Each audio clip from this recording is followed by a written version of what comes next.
work. But can you control your own now? Can you your mouse? Can you move to slide 2 from your slide?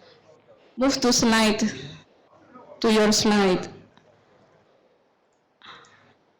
Ini Yeah. Are Yes. you helping with this? Yeah. Yeah. What is the verdict? Is she gonna do this? Yeah. She gonna speak? We flip the slides. Okay. Victoria, Because our voice is good. Yeah, it's better. can you hear me? I can hear you. Yes. Yeah. Could you play 2 or 3 slides Okay. So with your voice? I'm going to try and play from my side. Let's see how it works. Now it's better. Your voice is better.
Yeah, it's only PDF.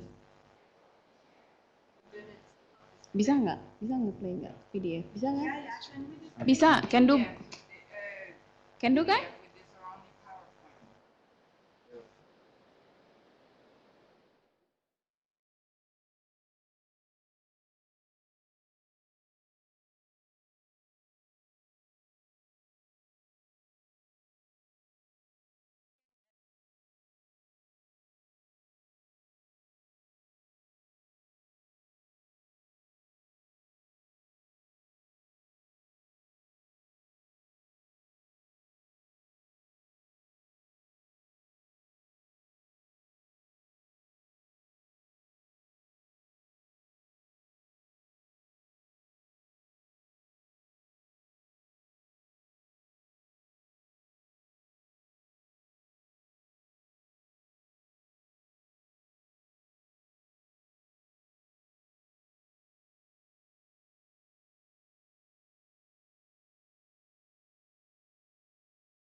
Welcome to the second day of our virtual symposium. So today we are celebrating the World Water Day. And for sure this symposium become very timely as we will still and having these conversations on cool insights for a hot world. And please we would like to remind you that now we are talking about the policy actions, which also will be interesting topics for you all. And first of all, I would like to check to Nairobi. Peter, are you there? Yes. Okay, well, we are waiting. Okay. Nairobi is ready. Yes. Okay, thank you, Peter. Okay, for the first speaker today, we will present Pak Meijner van Noordwijk, Professor Meijner van Noordwijk from the World Agroforestry Center and also the University of Wageningen and Brawijaya. And Pak Meijner, he will present the wrap-up of yesterday's sessions, and he will also provide you some more provocating how we will bring up the second day. Pak Meijner, the floor is yours. Thank you, Lei. Yes, so we understand yesterday there were some problems for people to follow the live stream, and we apologize for some of the technical shortcomings on that. Hope we can back an overview of what happened yesterday for those who could not follow, and we hope to have even more people following on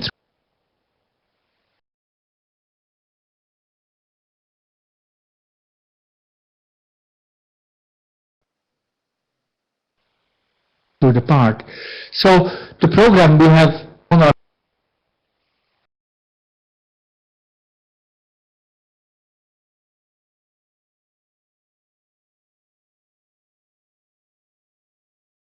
insights for a hot world. Yes.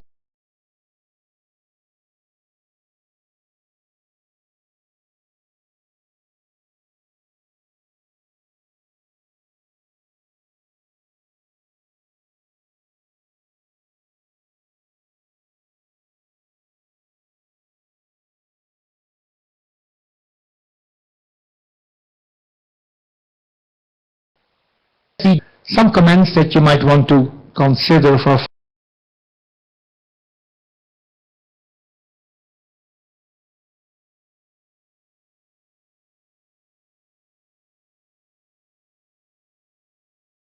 important thing for future to make sure that is the idea that planting and managing forest for distant water outcomes seems fraud.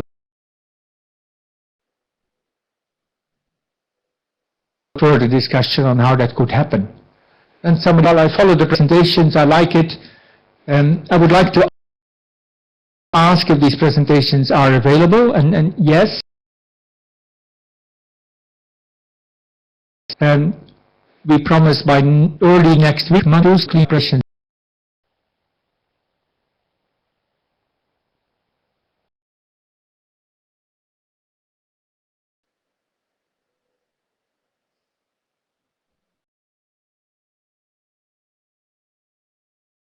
And we were happy to see. So yesterday, within our overall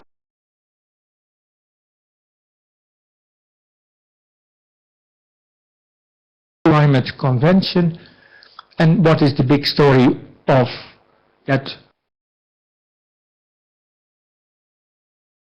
full hydrological cycle, and what do we know about what happens in out and the landscape itself and the changes in tree cover, what does it mean for evapotranspiration from the trees themselves, how they respond, and how do we understand the balance between the green and the blue water. So in the first block, we started with Daniel Moriaso, who explained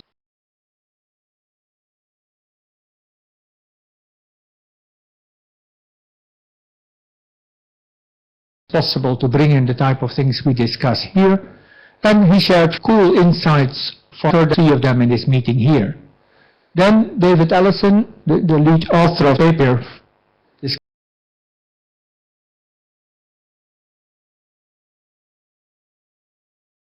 discussing here basically took us how we go from an understanding of what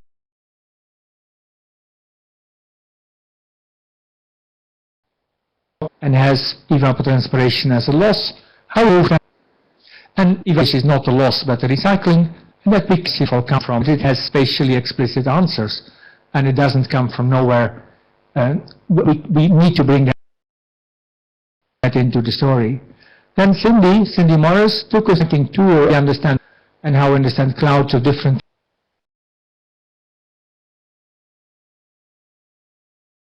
temperatures and how the formation of ice that is the start of rainfall depends on biological agents like bacteria that many of you may have never heard before, but that are an important part of the story. So it's plant is flora.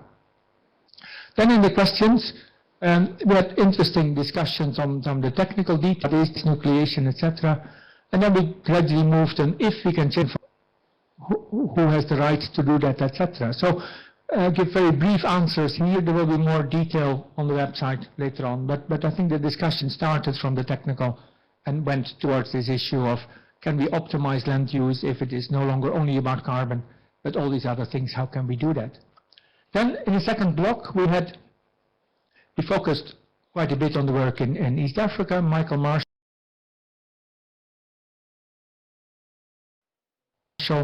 took us through maps of land cover, chain forest, non-forest degrees of tree cover, and showed maps of where we can see statistics between vegetation and precipitation. After up with that, we work on the tree rings, so how the trees themselves work, how we see strong spatial correlations with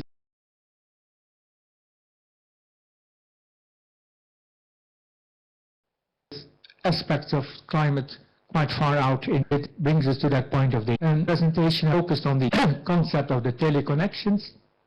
How is what the rainfall at some place dependent on what has land cover?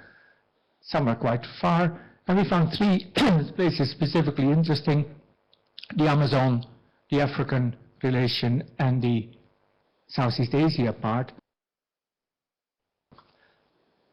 And we came to this point that if we can start with issues about temperature and water, we're much closer to the hearts and the heads of the people on the ground. That reality on the ground.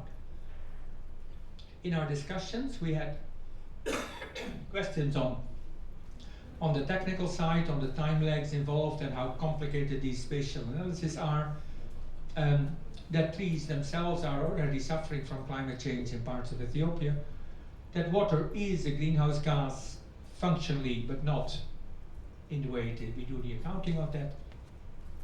And that this point of these precipitation sheds, these spatial areas from which rain originates, can be a very powerful way of starting discussions at the policy level. At the same time, we don't know all the fine details of that. So we ended up with this question about, do we know it all? Do we know everything? Of course, the answer is no, and scientists like that, because that's our job to find out more about the things that we don't know about. But do we know enough to act on? And I think that is really the hot question for today, and the final discussion will come back to that. So today, as a preview, we'll have in block 3, we'll have Jan Pokorny and Douglas Shield. Jan will focus on this question that trees really are cool in a literal sense, and Douglas will take us through the theories that forests themselves generate the flow of atmospheric moisture that causes rain. After that, we'll discuss those two, and then we'll have the final block. 3 speakers that relate what we do here to the practice of restoration, to the forest and water policy, and to the research programs that is hosting this part, where we will talk about linking knowledge and action and come back to this point: do we know enough, or do we need to know more about it? So that is as a brief wrap-up of what we did on the first day, and hopefully feed into what we will try to achieve today. Thank you. Thank you very much, Pat. Indeed, it was very insightful, and also providing us like a clear picture what we will do for today. So shall we start with the speaker of the block 3? May I invite Dr. Ian Pokorny. So, as Pak Mena mentioned, that Ian, he will provide you with some informations, the cooling effects of trees, and he will also bring interesting cases from Africa, how the deforestations can influence the cooling effects of the local temperature, I think. But do you want to comment a little bit on Jan's work? Yes, because I think in that meeting that we had in Leuven where this paper started, the word cool actually started with Jan. Okay. And Jan showed these pictures of landscapes where we have the different temperatures. Yes. I said, that is cool. And then yes, we could see the water is the coolest part, and the forest is almost as cool as the water. And we've taken that thing of cool being about temperature and cool being about interesting. And so I think all the credit for that part of the slogan has to go to Jan, who with his infrared cameras is able to show pictures in which you can see the temperature, and we see people, and we see trees, and we see things in the urban environment, but also in the landscape. So I think Jan will explain to us that where trees use water, that in itself is like an air conditioner, is cooling, and that understanding, we can take it to the landscape scale and the remote sensing. So I think it is really cool. Well, actually, I also start to call them cool speakers when I'm doing the email exchange. So let me check if Jan is ready. Yeah, we are progressing well now. Okay, Jan, can you hear us? Jan? Hello, Jan. Okay, while we are waiting, so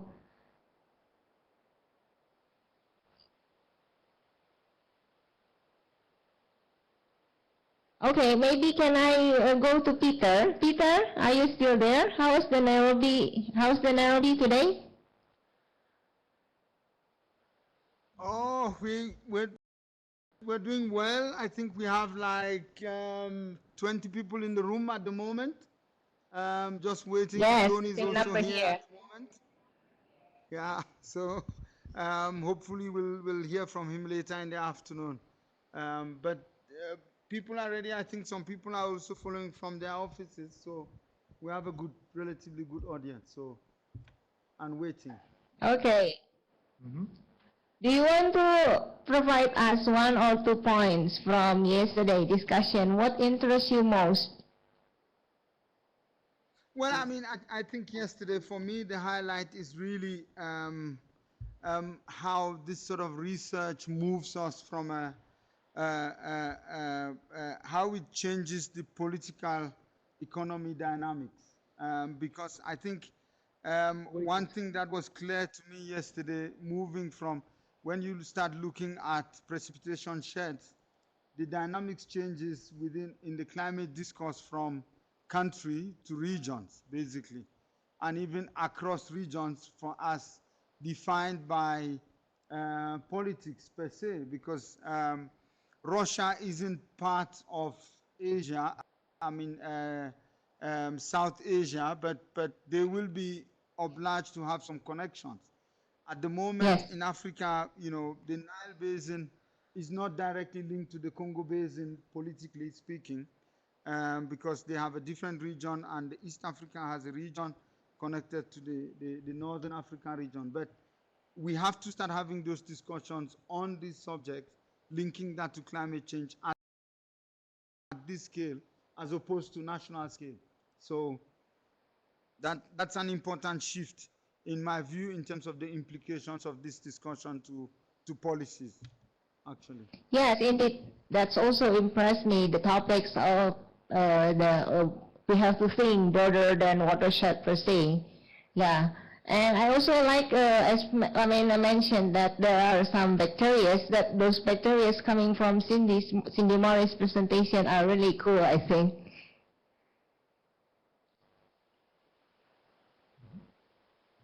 Yeah, I Peter, think are you that was also very. Yeah, I think that was very revealing, and in fact, starts telling us different kinds of stories on how people should begin to look at our systems at the moment. But Switch to I that. mean, one thing coming from Cindy's point yesterday about the maps also is in terms of the kinds of institutions. I was thinking the sort of regional water, cross transboundary water initiatives will be important in this discussion going forward. So the Nile Basin, commission should be interesting to have these kinds of discussions, in this framework, but also within the Congo Basin as a river basin. So those are sort of interesting institutional dimensions that Cindy was mentioning in the maps that we need to create. How do we link these things up? Yeah, do you have any expectations for today? As indeed, we will try to translate all of this knowledge that we gained yesterday into the policy and actions. What will be your expectations for today's information? I don't know, maybe I go to the room, but I am looking forward to, because my feeling was yesterday we had this sort of, in the speaker groups, I think group 4 will be extremely important in terms of grounding this in that policy space. That would be interesting.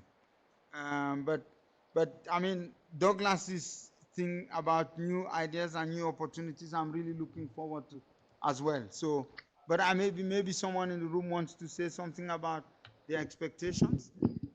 Well, Peter, actually, our second presenter, Douglas will be ready very soon, so we can hold a little bit for the comments from the floor. So let me introduce Douglas. Douglas, are you there? I hope you can hear me. Okay, very well. Yes, very well. Yes, very clearly. Good, very good. Yes, we can. Okay, welcome, Douglas. And the floor is yours. Yeah. Please introduce yourself first. You're going to play it for me, so I'll switch off. Yes, please. Okay, ready.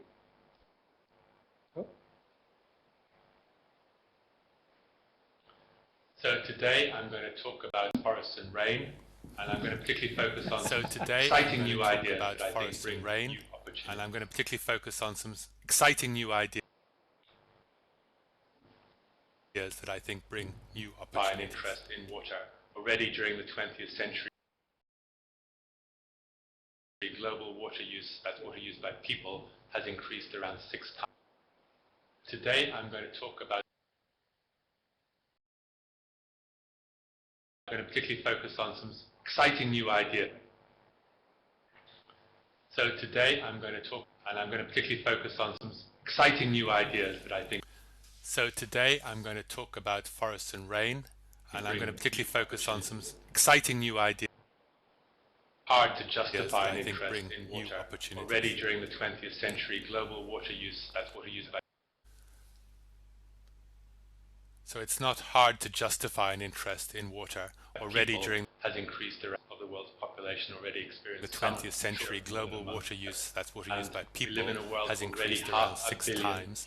We are in a situation now where around two-thirds of the world's population already experience some shortage of water for more than a month every year, and we live in a world where already 500 million people, a huge number of people, face water scarcity as a daily problem.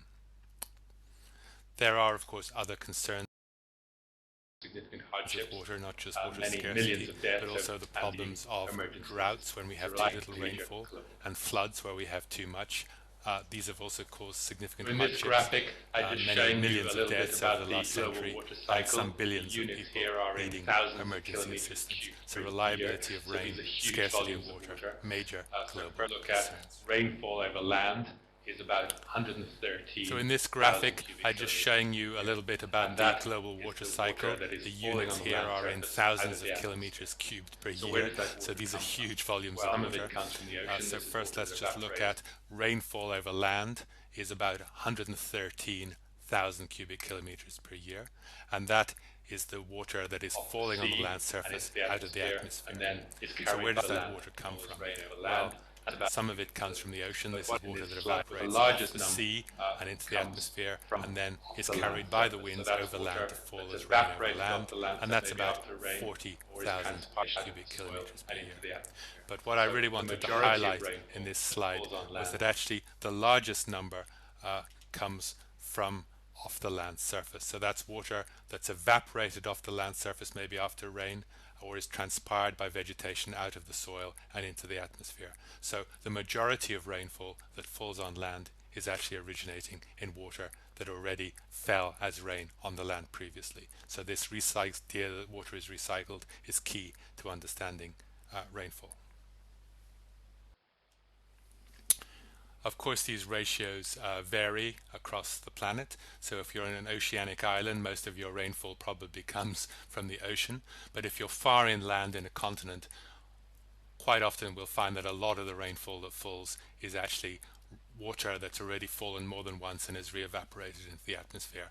And what you see in this map of the world is one summary based on various data sets suggesting where this recycled water is most important, and that's the dark red color is where the ratio of recycled is particularly high.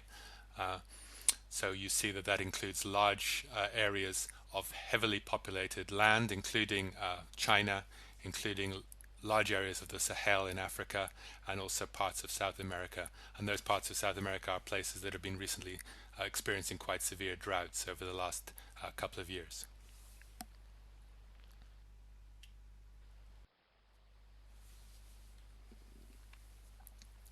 So forests are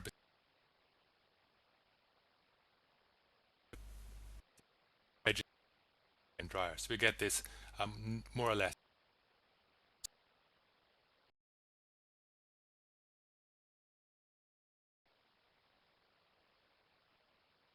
of South America, and those parts of South America are places that have been recently experiencing quite severe droughts over the last couple of years.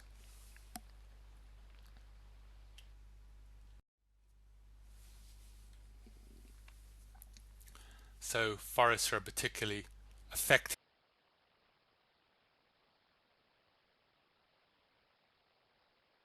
source of atmospheric moisture. A lot of the rain that falls on forests will actually re-evaporate back into the atmosphere. And what we see if we look at the summary figures, of course it varies from place to place, it varies with the forest, but generally forests are much more effective, often as much as 10 times more effective than other vegetation types, low vegetation, grassy areas, crops and the like, at actually re-emitting water back into the atmosphere. A lot of tropical forests, for example, will actually evaporate more than a meter per year, and some even more than 2 meters of water equivalent per year. And this is actually more effective than even open water is. It's about twice the evaporation than we get off open water areas. And they're able to do that because of the high leaf area they have in the canopy, high up in the canopy of the forest. And it's a bit like why you hang your clothes on a clothesline to dry rather than laying them flat on the ground. When you hang them up, there's more wind, there's more movement. The air actually manages to carry more water out of your clothes hanging on the clothesline. That's like the leaves on the tree. So that's, you can think of trees as being a bit like machines.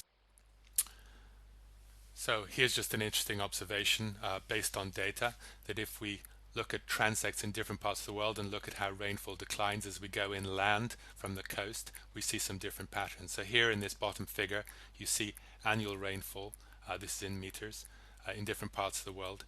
And if we look at these yellow transects first in different parts of the world, as we move inland away from the ocean with the prevailing wind direction, we generally see a decline in rainfall. And this is pretty much what you expect. As you go inland, there's less water because some of it has fallen as rain.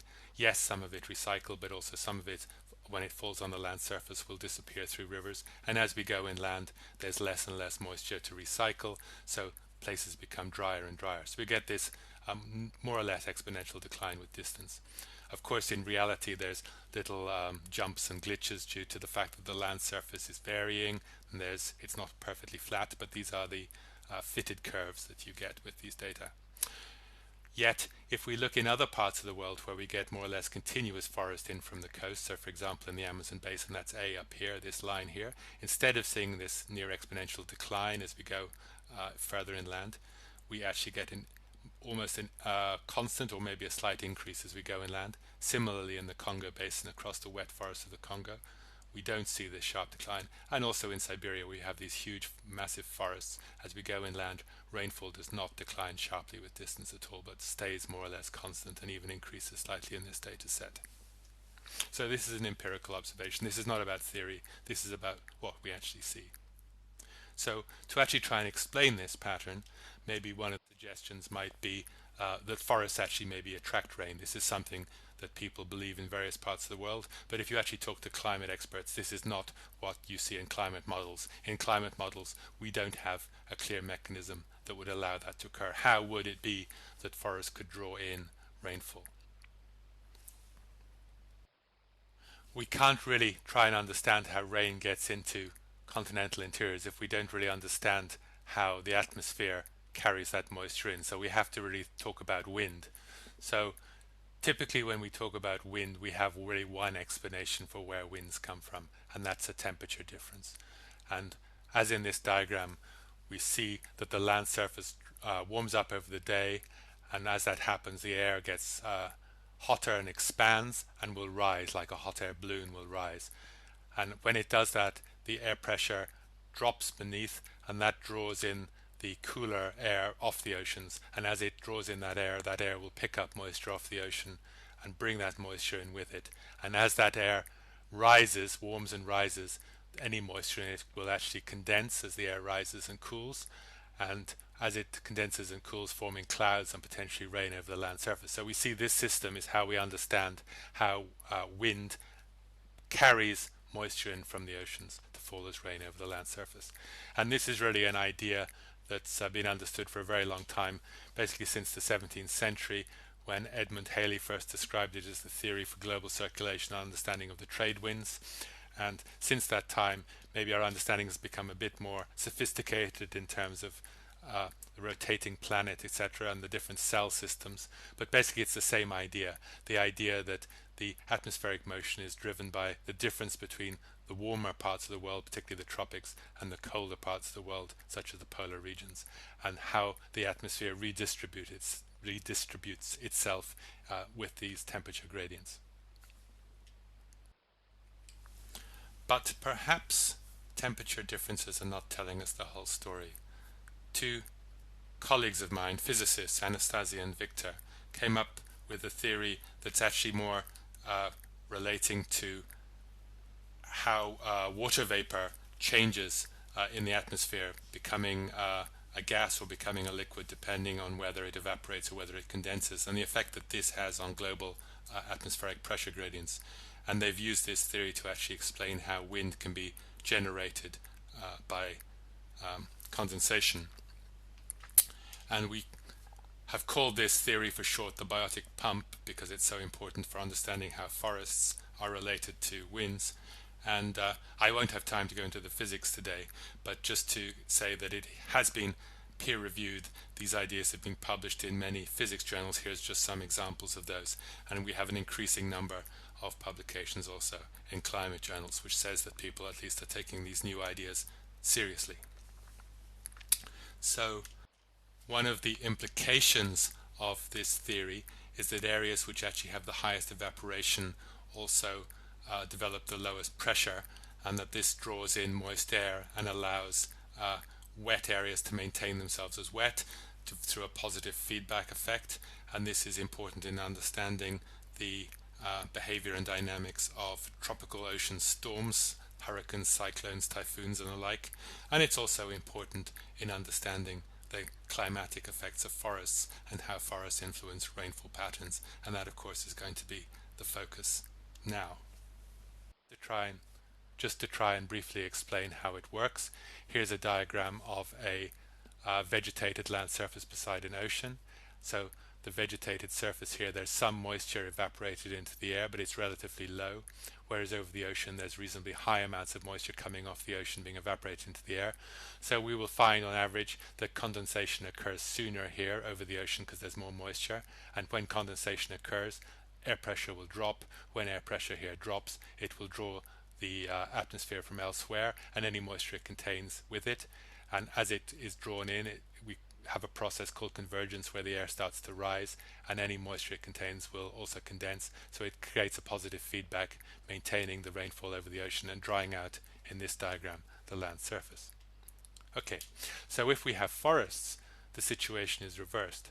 The amount of evaporation of the ocean is the same, but the evaporation over the forest is much higher than it was over the non-forested surface. So here we will get condensation occurring more regularly over the forested land. Condensation occurring more regularly means that on average there'll be lower atmospheric pressure here occurring, and this will draw in moist air from the nearby ocean, feeding rainfall over the forest in this case. So notice there's nothing to do with temperature here. This is to do with the process of condensation occurring.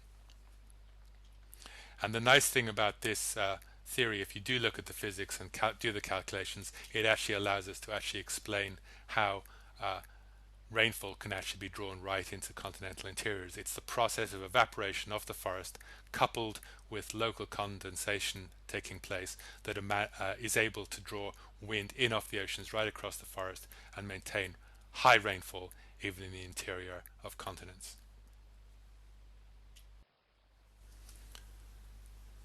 So one of the nice things about the biotic pump is it actually explains one of the challenges that climate scientists have, which is that when they currently run their global circulation models, their climate models that explain how the global climate works, they actually find that the rainfall in the Amazon, or the amount of water that comes out of the Amazon, that's the runoff from the Amazon basin in most of these models, is much less than what's actually seen in reality. So even the best models currently are giving us a typical runoff out of the Amazon, which is about half of what's actually observed.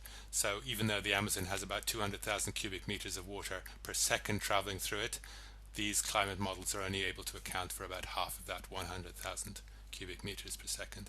There's also other problems, such as in the islands of Indonesia.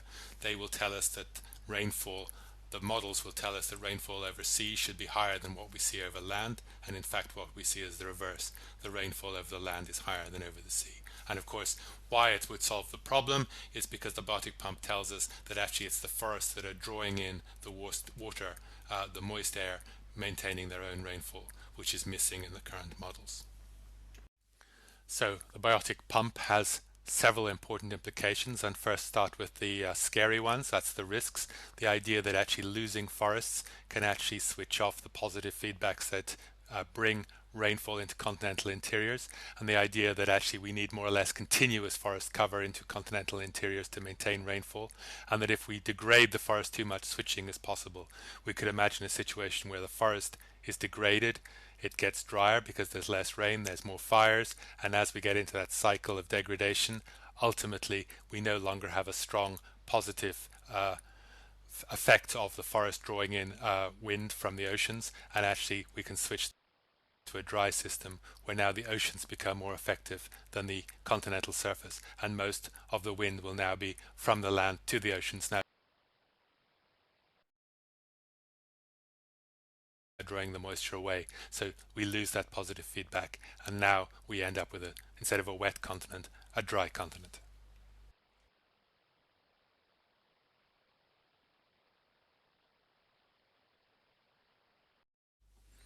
There's also the positive opportunities of recognizing these linkages between forest and rain, that we see a whole new regional value in forests. We could imagine if we're farmers that we would be now concerned about the forests upwind of us that provide our moisture, but also the forests downwind that actually are generating the wind that carries that moisture to us. So that brings a whole new set of people who should be interested and concerned about maintaining forest and tree cover because of the value it brings in terms of maintaining rainfall.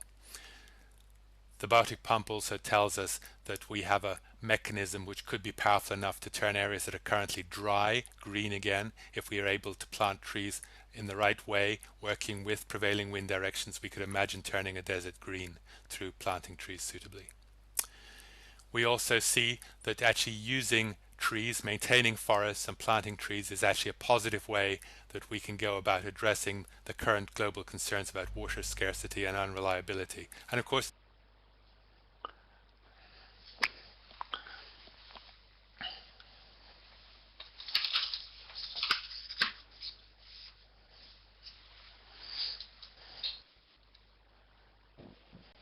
So Douglas, please stay with us after one more presentations from Jan that will be presented virtually from here by Professor Meinhof at Nordwijk. So just stay with us, Douglas, and then we will have a questions and answer session with you. Peter, are you there? Yes, Lane, we are there. So we followed keenly Douglas's presentation. Thanks, Douglas. Maybe Tony is in the room, so maybe he has one or two, observations before we get the next presenter. Yeah, you hi can to have Douglas and like hi other people. 20 minutes. Hi, Tony. Great. Thanks very much, Douglas. Fantastic presentation. I had a question for you about the Budongo forest. No, just teasing. Good. Yes, 20 minutes of interaction. No. Okay. Looking at today's presentation from Douglas and from the summary Minor presented of yesterday and the couple of talks that I heard yesterday, it is very clear that water, along with carbon and along with forests, are largely, or is largely, unaccounted for. It's unaccounted for in GDP, it's unaccounted for in market prices, and it's unaccounted for in a lot of the global models that decision makers are taking their decisions on. And I think, the interesting follow-up from this meeting will be how we can link those unaccounted for, those negative externalities, particularly if we get it wrong, if we do something damaging or imperious to those carbon, water, and forest domains, of how we address that. We hear with carbon that the real price of carbon is somewhere between $60 and $200 a ton. Well, if it takes 200,000 liters of water to produce 1 ton of CO2 equivalent, then does that mean that we're pricing water at 1/200,000th per liter of that? And if we are to look at that relationship between forest and as a land cover, not just for the water, but as a resource, what's the average price of a hectare of tropical rainforest? $5,000 a hectare, $10,000 a hectare, $20,000 a hectare. Let's say it was 10,000, just probably just on the wholesale value of 300 or 200 cubic meters of wood. Well, that means that the countries that have deforested to plant oil palm or rubber or cocoa or coffee have actually lost more on their balance sheet than they've gained. And this balance and this water balance sheet that the speakers have been alluded to is incredibly interesting and raises a lot of questions going forward about how we frame our own research agenda. Thank you, Tony. So maybe after Raina's presentations, yes, after Raina's presentations, we also can evaluate like how much money we have to change for the air conditioning compared to planting tree. Okay, Pa, the floor is yours. Yeah, thank you. Yes. So I have the honor in a virtual symposium to be the virtual version of the slides that he presented, and I apologize for the accent with which Jan speaks his English and get a Dutch version that you've already heard before. But we really have cool insights that come from this work on the Earth's surface temperature and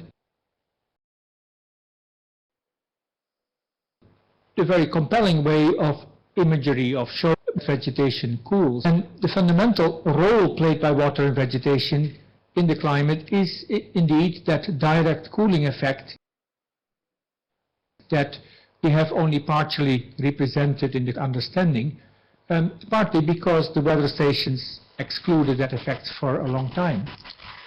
So the energy, the solar energy, is driving the whole hydrological cycle, and there is variation in that we need to know. It's the balance between evaporation, water going from liquid to vapor, and vice versa, that has big effects on the temperature, and we can really see this as the air conditioning part, and it will end up with showing these thermal pictures. So we do the basic balance of the solar energy arriving at the surface or the top of the atmosphere. Then there is variation between seasons, as we see here in the difference between January and July, and there's difference between years, and there is parts on that. And there is variation between many factors in the detail of solar energy at the same time, that is driving the hydrological cycle. The accuracy with which we can measure solar irradiance is about 1% at the moment. Well, you've seen pictures like this before explaining the greenhouse gas effect, how greenhouse gases in the atmosphere interact with that, but of course clouds and water vapor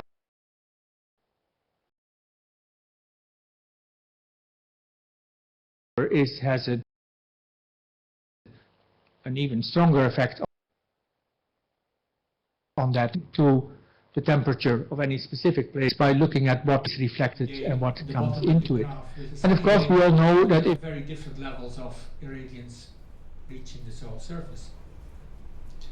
Well, the cooling effect of these clouds, we can get a sense of that if we look at nuclear power stations, as we still have in the Czech Republic, and you see that they actually need a lot of water cooling to keep the nuclear power things going, and we get a sense of the amount of water that they need to evaporate to cool the system and to keep it, and compare that with the cooling that happens on a unit of land area. And what we get if we combine the solar energy flux with the water balance, you can see the two things that there is a lot of, we would compare on the left hand side a drained field where the evapotranspiration is relatively low.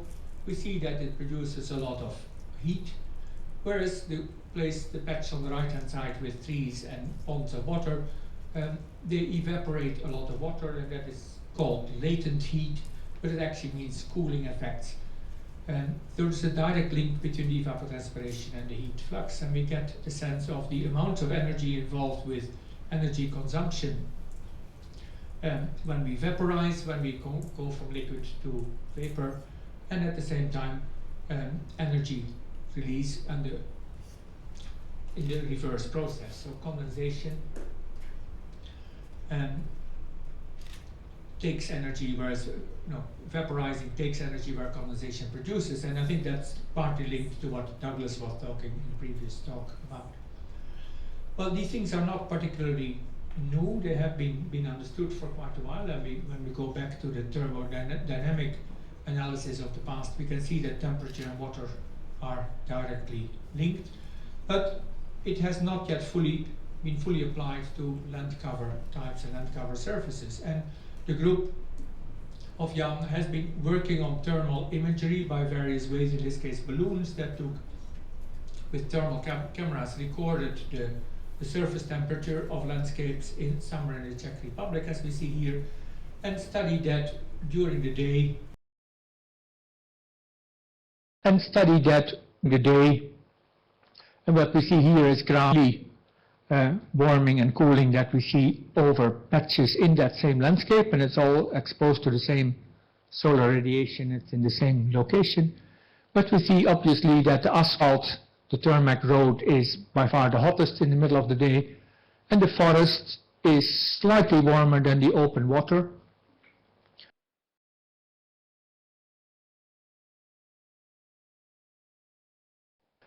But not that different from it. An older stand is evaporating quite a lot. But a harvested meadow, which is a dry patch, is actually getting very hot during that part of the day. And one of these figures is included in the paper by David Allison that we are discussing here. So the remarkable thing is that a short distance from each other, we have very different. So if you walk in the landscape yourself, these things are not a surprise. You can easily see it and feel it. But if we look at the daily range of temperature and the surface temperature, we see easily differences between vegetation and land cover types of 15 degrees, in some cases even more than that. Yeah? And we get, so the temperature that people is not the same as weather station has been recorded. It's not the temperature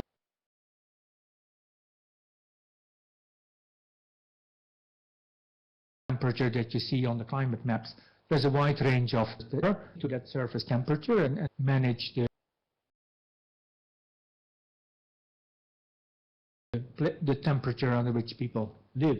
The applicant has been involved with is of what it means in the forest area, and of course all our colleagues in Nairobi will be very much aware of how hot the discussion about the Mau forest has been. This is a contribution on the biophysical side of that story, and which has been published in 2000. Yeah? So the Mau forest is one of the few remaining closed canopy forests within 12 rivers that feed into 6 lakes, and it is an important part of the hydrology of Kenya. At the same time, the discussion about that a lot when the new hydropower plant was constructed,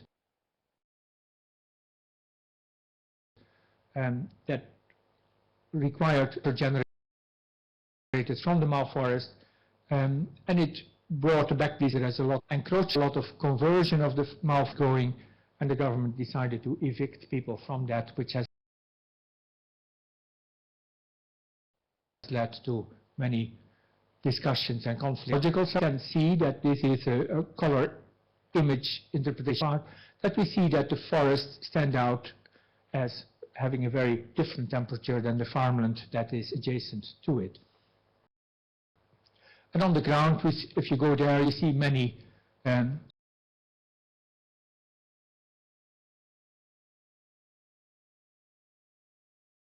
evidence that people are cutting is converted to farmland and to half open. It's good for locals, but also has influences on the water and the hydropower supply coming from that landscape. So it contributed, and it has direct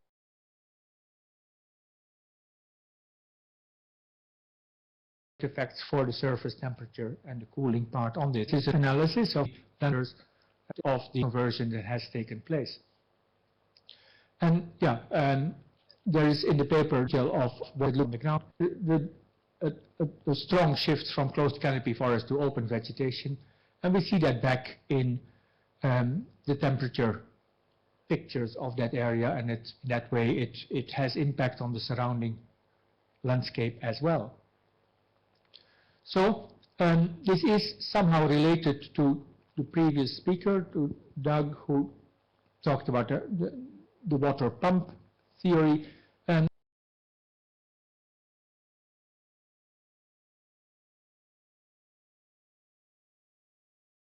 Actually, people within of Douglas Hill and Modiarso know that rainfall and a 600-hectare patch of a forest intact for that. And yeah, what the group here has been doing is taking thermal pictures of that area and see the perceptions of what it will do. And these are pictures taken from an infrared camera on an airplane. And indeed, we see strong on the temperature. This is an example of the deforested part, where you see a lot of reds and yellows coming in, and the darker colors here are the closed canopy forest, which still has intact evapotranspiration. If you compare that with an agriculture field, you see even within an agriculture field there are hotter and even hotter places. There's variation on that front, but it is in a very different category from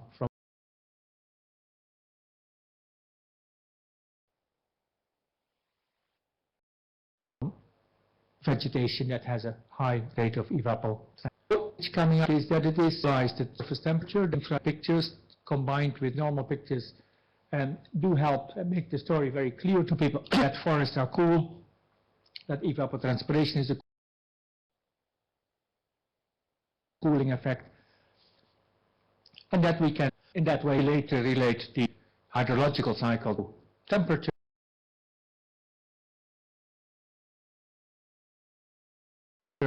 And this does seem to be aligned with Makarieva-Gorham's Douglas explaining to us before.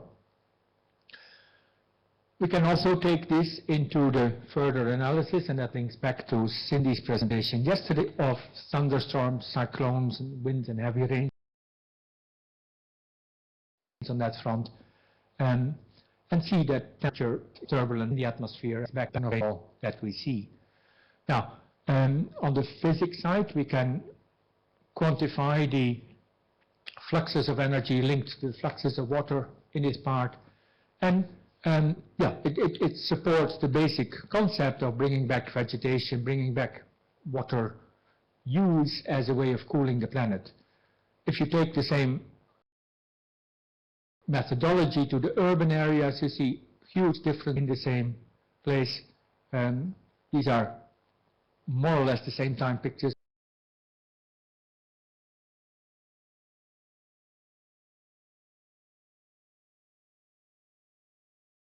The person on the, I think the bottom line of the presentation is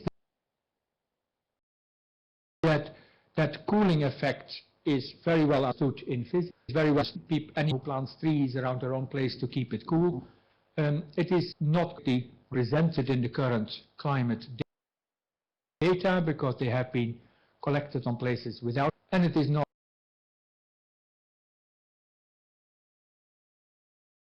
fully incorporated in the current generation change model. But there's a clear link on the ground, think and believe in why they want to keep forests and our current understanding of this. And I apologize if Jan have given. Thank you. Yeah. Thank you, Pak Maine. Shall we give applause? Pak Maine, in real term. Okay. Now we are ready for the question and answer session. So we have some audience here. So if you want to ask questions, please grab some meta cards and then hand to our pastor. And for audience online, please write down your questions on the chat room. And for the time being, may I ask Peter if is there any question from your audience, Peter? No, it doesn't seem to be coming yet. We'll see very soon if it comes through, but no questions yet. Yeah, okay, well, there is a question. There is a point for discussion from Mahmood, not necessarily a question, which I think could be useful. So, do we go with Mahmood first? Yes, please. Okay, Mahmood, please. Thank you very much. Very interesting set of presentations, and Maine, you summarized yesterday's messages very beautifully, and it again brings us to the same old problem we are struggling to solve, is the disciplinary versus multidisciplinary versus interdisciplinary versus transdisciplinarity. Hydrologists so far, until yesterday perhaps, of last year, do not consider all these other dimensions of how rains get distributed, how water cycle gets kind of changed with the help of or due to trees and the vegetation. Today we also learned that physics very well understands the cooling effect due to trees and vegetation. So you asked the question in the beginning, so do we have enough knowledge to act? I think we do have some actionable knowledge, and which would be at least to take it to agencies or networks like International Network of Basin Organizations, because those are the guys who deal with, whose members are these transboundary basin organizations, and they look forward to all these insights from research on water that has transboundary implications. So maybe within FTA and other networks and programs, we can do something that this knowledge is tabled, discussed at networks like International Network of Basin Organizations. Thank you. Thank you, Mahmoud. So Mahmoud, he is the capacity building head of ICRAF in Nairobi, based in Nairobi. So we have a question from Paul McKean to Jan. So hopefully we can communicate to Jan, otherwise Mina maybe can provide some answer briefly. So the question is that, can you expect satellite infrared resolution to match your findings as to conduct very large-scale surveys? So Paul is interested in groundwater inputs into rivers and streams in the tropics. For example, groundwater would expect it to be cooler than surface water in many cases. Groundwater may have carbon dioxide many magnitudes higher than surface water. So maybe this is also another, there is another questions coming here. I don't know from whom, but it's from the audience. The question is the same in the same page. I think it's also for Jan, but maybe Douglas also can contribute. How does the albedo effect fit in this picture? Yeah, maybe Doug can start, and maybe Douglas can start on the questions, because Jan is communicating with us, but we will. Right? Oh yeah, okay, Jan. Jan is typing here. Jan mentioned that pixel of the Landsat is about 1 hectare. So you need about 200 hectares area for study. That's from Jan. And Amina, do you have any additions? Or Douglas? Douglas, are you there? Yeah. It's not really my subject, infrared photography. Better you ask Jan. Yeah. Jan is typing, but maybe Douglas, the effect of the albedo of the how much vegetation is reflecting solar energy, you can comment on that, how that links to the biotic pump, or is that too far? Yeah, no, certainly it's an important relationship. I think what often comes up when I've been discussing this with people is we talk about the albedo of the land surface, and we forget the albedo of the clouds, which the land surface is responsible for.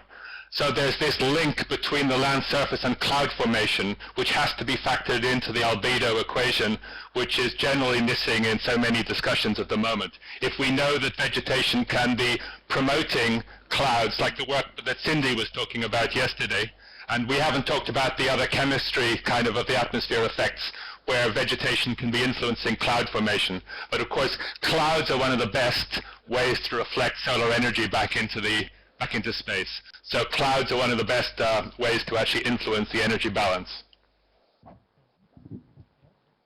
Yeah, thank you. Yeah,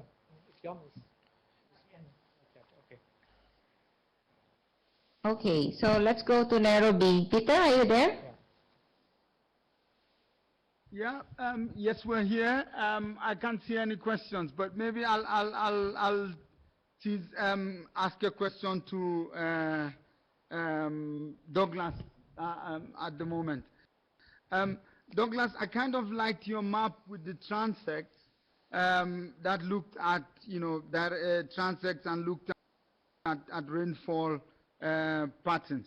One interesting question that I'll ask in terms of looking at the future, looking at sort of maybe empirical evidence or modeling approaches, what would be your take if you went back to look at places where we've had massive reforestation projects going on, and looking whether we can look at climate history, at climate history and look at rainfall in particular, and would we be able to see the forest attracting rainfall again in that sense? Has that been done in the kind of work that you do? I would say it hasn't been done very satisfactorily so far. There's various data sets showing that when we lose forest cover, we lose rain, but I'm not aware of any strong data sets where we actually have a long time series showing the effects of reforestation. So definitely if such data sets exist, I would be very interested to find them.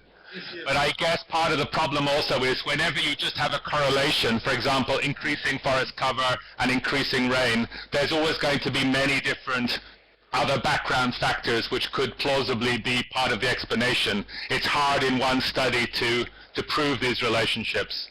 So that remains part of the challenge, I guess, is finding these good data sets which people might find convincing. It's definitely something we should do.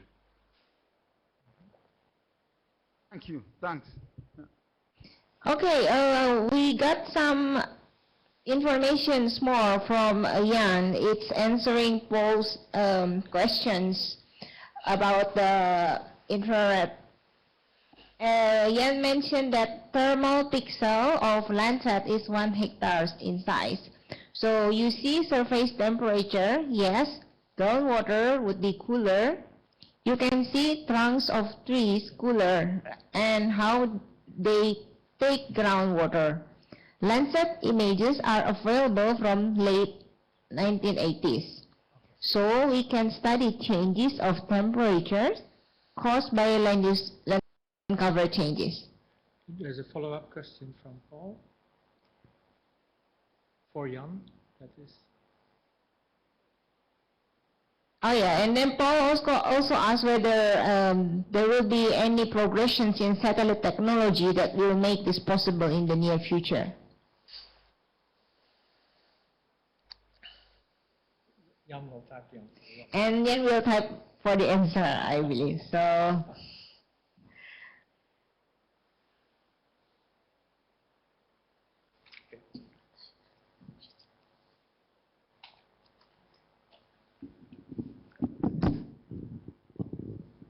Is there other question? No.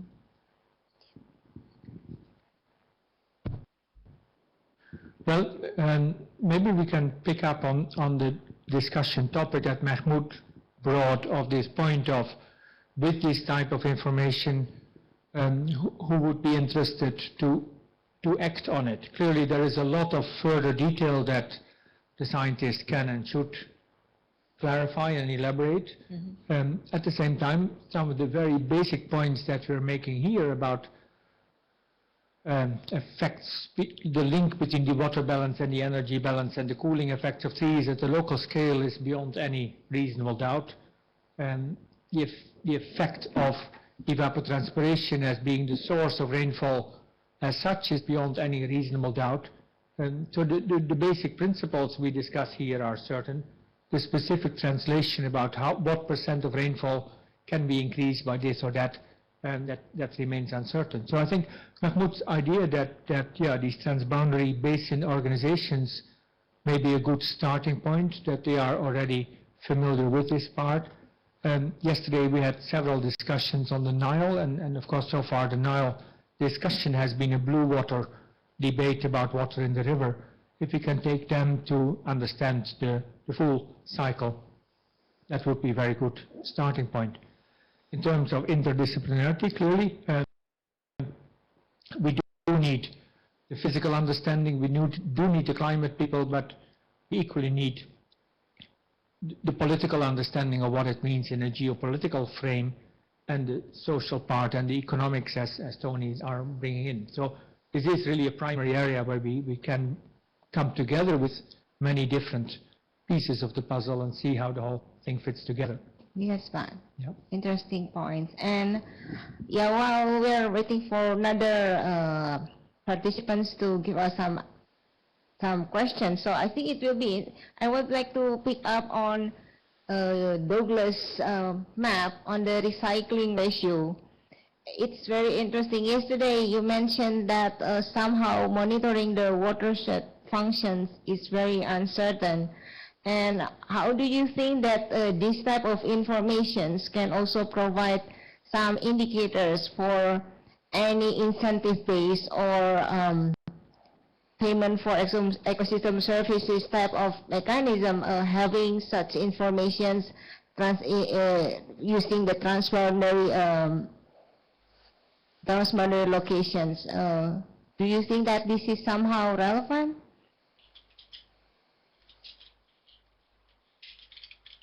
Douglas? Oh, sorry, you're asking me. Yes. So I think the problem we still have with the biotic pump at the moment is with all the discussion currently focused on these global circulation models and the global climate models, until those models actually reflect some of these relationships, it's going to be very difficult to actually get them, very difficult to get these processes adequately reflected in the kinds of projections that people are currently generating. So right now, for us, I guess that's the focus, is trying to ensure that these theories get the proper recognition. And there is so much focus on these models at the moment that until the models actually reflect these relationships, I think we're a little bit stuck. So that's where we're focused at the moment. Yeah, we still have lots of homework, yeah, the scientists. There will be another question for you, Douglas. Be ready from Peter. Please, Peter. Thanks, Douglas. We have a question from Marku Larjavara online, and he's asking the following question. He says, increasing CO2 lowers plant transpiration as they do not have to keep their stomata open as much, other things being equal, that is. Has this been discussed in the biotic pump context? Is it possible that even without deforestation, these pumps would be weakening? I think it's a good point. I mean, it has been mentioned, but we don't know, perhaps we still don't know enough about all of these relationships to really have a strong prediction, but definitely the idea that the relationship could be weakening makes sense. I mean, as the simplistic relationship that the plants can close their stomata more and conserve water and get the same amount of carbon, definitely there is that potential, and that would weaken the biotic pump. But there are many other relationships that will also be changing at the same time, with atmospheric change, with temperature change. So it's very hard to make a clear total prediction as to what's going to happen in any one site without considering all the other variables. Thank you very much. I'm sure Marku will follow up if he has any further questions, but clearly we have to work a little bit on that. Lay? Yes, there is another question from David Allison. David, yes, David seems online. So David asks whether what is the net effects of rising temperature, which also drives more evapotranspiration in addition to CO2 or carbon dioxide increase. So what is the net effects of rising temperature? So either Douglas or Yan, hopefully Yan can type, or Pak Meni want to contribute? Douglas, do you want to comment? I could say something briefly. Sorry, does Mina want to go? No, go ahead. Yeah, go ahead, Douglas.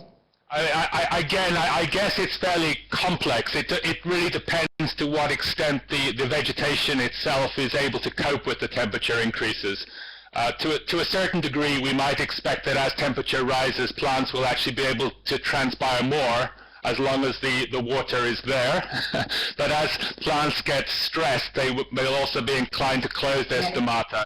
And if we actually get some kind of dieback, obviously, there's ultimately going to be a reduction in the leaf area of the vegetation and a change in vegetation. So it very much depends on the degree of stress in the vegetation. And there's some additional relationships which we haven't talked about, but I think that are very important in the context of heat stress, that we know, for example, that tropical forests, they also affect clouds by some of the chemicals they emit into the atmosphere. This isn't just the bacteria that Cindy was talking about yesterday, but organic compounds that they will emit when they're stressed. And we know that those compounds that are emitted into the atmosphere will also affect atmospheric condensation and can lead to cloud formation. So there are feedbacks going on within the forest system itself, which can actually protect the forest, at least to some degree, from heat. So it also depends to what degree the forest can actually cope with these stressful moments where the temperature is rising. Okay, there is another questions to Douglas. Douglas, be ready. So it's from Emilio de los Rios. What is the effect on the soil-water balance of the biotic pump? Wow, okay. It depends again a lot on the specific system we're dealing with. You can imagine that forests often have incredibly deep roots. So what we're talking about in terms of available water for a tree can be very, very deep in the soil profile. So this is much deeper than we normally talk about when we talk about water balance. But I know that work that's been done with isotopic fractionation of moisture and the like, we see that even in deserts, trees can be a major source of atmospheric water because they're able to access water maybe more than 50 meters down in the soil profile. So I guess we really haven't studied these things very well, but if there is available water and the trees can access it, then obviously the trees will continue to transpire. It depends a lot on what the trees can root in and whether they can access moisture, and that will depend a lot on the specific situation. But obviously if there is no moisture, then the biotic pump cannot function. If the plants cannot transpire moisture, then the biotic pump is switched off. There is nothing to generate the moisture. Maybe Mina would like to say something on the water balance. Yeah. Well, yeah, one point here is that some lessons that we can learn from the haze experience that we've seen in, for example, in Indonesia, where of course haze is clouds that don't rain. Yeah? So during periods with heavy haze, of course the energy reaching the plants is much reduced. At the same time, they don't need as much water to evaporate because of that either. Now, we have increasing evidence now that these periods with lower radiation on forest actually lead to substantial shifts in the tree phenology itself. And for 1 year after, the first year after haze effect, we don't get any fruits in the forest, and we see the orangutans and other forest biotas suffer from that effect in a direct way, and that is stuff that is emerging right now. Yeah, so within our understanding of clouds, we now talk about the clouds that cause rain, but the clouds and the haze that has that effect on solar radiation without rainfall is quite relevant as well. And it is cooling, and it is somehow protecting vegetation from the immediate drought that is associated with it. At the same time, it has prolonged effects through the trees themselves and the energy balance within the tree. And certainly those effects are not yet included in our current model representations of it, and they have not been included when people look at the damage of these haze periods, that we have these knock-on effects on how the vegetation functions. So there is a lot of detail in the physiology of trees, in the way these things function at that level that is not adequately represented. At the same time, in the overall part, the message is, of course, fairly obvious in terms of keep intact forests where you can, and try to use tree cover elsewhere where it can suit your purpose. And I think the basic ideas for that are sufficiently understood to act upon. Thanks, Minor. I think we also have a response from Jan on the same, along the same lines on structure. Jan says crucial vertical structure of vegetation is crucial. Forest has inversion temperature, lower down and higher at the crowns. Developed forest keeps water in canopy. Crop plants with bare soil have higher temperature down on the soil and lower at the top of the stand. So warm soils heat air, which rises and steals through, in quote unquote, water from crop canopy. So it's really going back to Minor's point on the structure of the vegetation as well. Not only the plant, but the whole vegetation structure. Yeah. Thank you, Peter. Victoria, yeah. I think we can go to Victoria then. Okay. Douglas, do you have any last points before we close the questions and answer session? I think we're fine, thank you. If anybody's interested in these topics and wants to know more, feel free to contact me. Okay, thank you, Douglas. How about you, Mamena? Well, no, I think the points will come up in the next part when we get into the local knowledge, and I think Victoria will take us through that part. So, thank you. Yeah, well, we are waiting for Victoria to be ready. So it will be interesting to know beyond the technicalities, while as Mamena mentions that Victoria will introduce some informations on how the local knowledge also can connect into those informations that we informed previously. So Victoria from We Forest, she will provide you presentations titled with implications for forest landscape restoration. Victoria, are you there? Yes, hello. Hello. Yes, Victoria. So please start your presentation. Thank you. Okay, hello everyone. I'm going to move the sort of play with the presentation from Bogor as well as speak to it directly. In this talk, I want to focus on how the current understanding of forest, water, climate interactions affect forest landscape restoration, or FLR, and how FLR may offer an opportunity as a potentially suitable avenue to integrate current knowledge in mainstream discourse. I'll consider how FLR as a climate mitigation solution has relied on carbon-centered messages, but more importantly, and linking back to the discussion we began yesterday, reflect on what makes the approach attractive in moving forward with the climate, forest, water, climate agenda. We Forest is an international NGO that is dedicated to the restoration of tropical forest landscapes. It develops and implements projects in a number of countries using a forest landscape restoration approach, with a view to mitigate climate change, but also thinking of adaptation.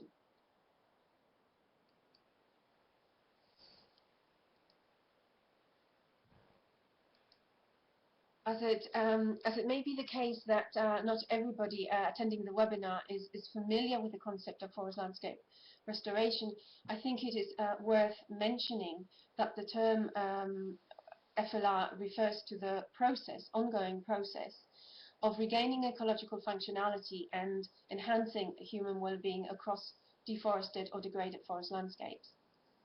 It is proposed as one of the most cost-effective climate solutions that we have available today. FLR moves away from the site-based approach to emphasize that forests are part of a dynamic and multifunctional landscapes. There are 10 widely accepted principles that FLR incorporates in its approach. These principles include the notion of adaptive management, the relevance of multi-stakeholder involvement, acknowledges that restoration may be conducted for multiple purposes and therefore lead to multiple benefits. It should be a collaborative process and therefore both a socio-political and a technical intervention. FLR works through several approaches, including agroforestry. It can involve natural and assisted natural regeneration. It can be connecting forest fragments, direct planting, etc. So it covers a whole range of methodologies. It sits well with international framework and also with the global commitments, since it can deliver on climate objectives, both on mitigation and adaptation. It is supported by the international community because it offers countries a way to achieve the Aichi biodiversity targets, the SDGs, contribute to the Bonn Challenge, and also to the New York Declaration on Forests. And I guess the point here is that current mainstream discourses that connect forest landscape restoration to the climate change mitigation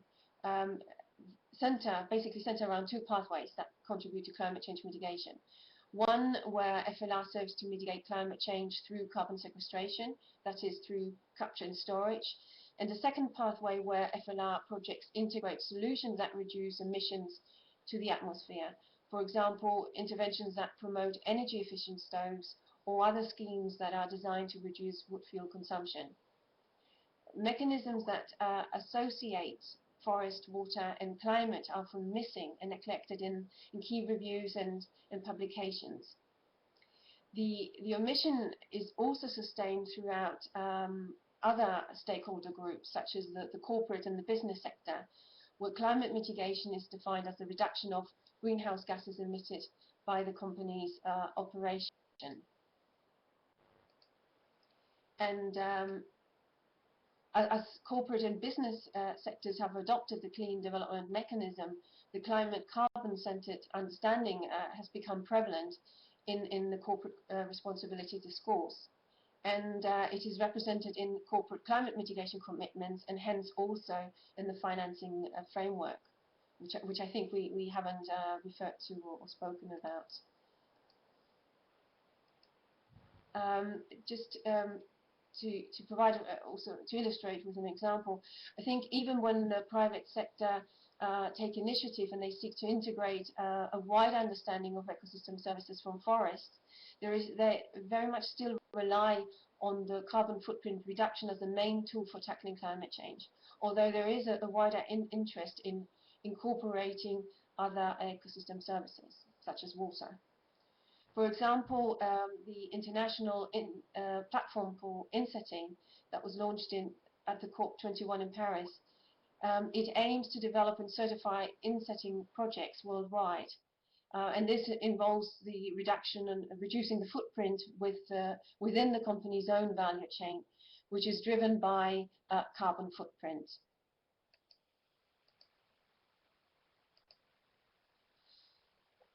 WeForest's interest in forest, water and climate interaction stems very much from its mission to tackle climate change. Being familiar with some of the debate, WeForest, in collaboration with KU Leuven, organized the expert workshop in 2015 to review the state of knowledge that relates to forest, water and climate interactions. The meeting led to the policy brief managing forest for water and climate cooling, as well as to the recently published paper.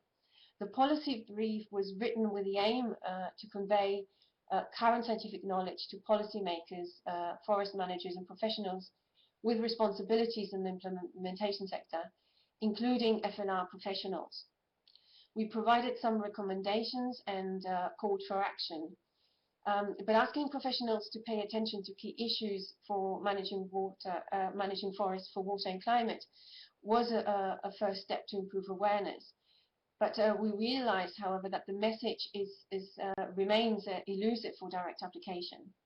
It is perhaps too general and limited for application outside research. So decision makers, I think, need more guidance to apply knowledge to their specific contexts. And the paper that has just been published, I think, substantiates the content of the issues raised in the brief, adding depth and analysis. But I think more work, we need to think about how to improve awareness beyond the distribution, the dissemination of information. The paper raises multiple implications for forest landscape restoration practice and climate mitigation. Any climate mitigation strategy that relies on FLR must pay close attention to forest-water-climate relationship, since the net climate mitigation effect of forest depends on complex relationships, complex trade-offs between evapotranspiration, surface, and cloud albedo, as Douglas was talking about, carbon sequestration, as well as other factors. One caveat worth noting is that not all FLR will have a net climate mitigation effect. That is, not all FLR will contribute to climate change mitigation. So, for example, we know that compared to high latitude regions, tropical latitudes are more likely to be effective in cooling climate. Therefore, international strategies that seek to mitigate climate change may find greater success by focusing efforts in tropical latitudes where net cooling effects are more likely to be observed.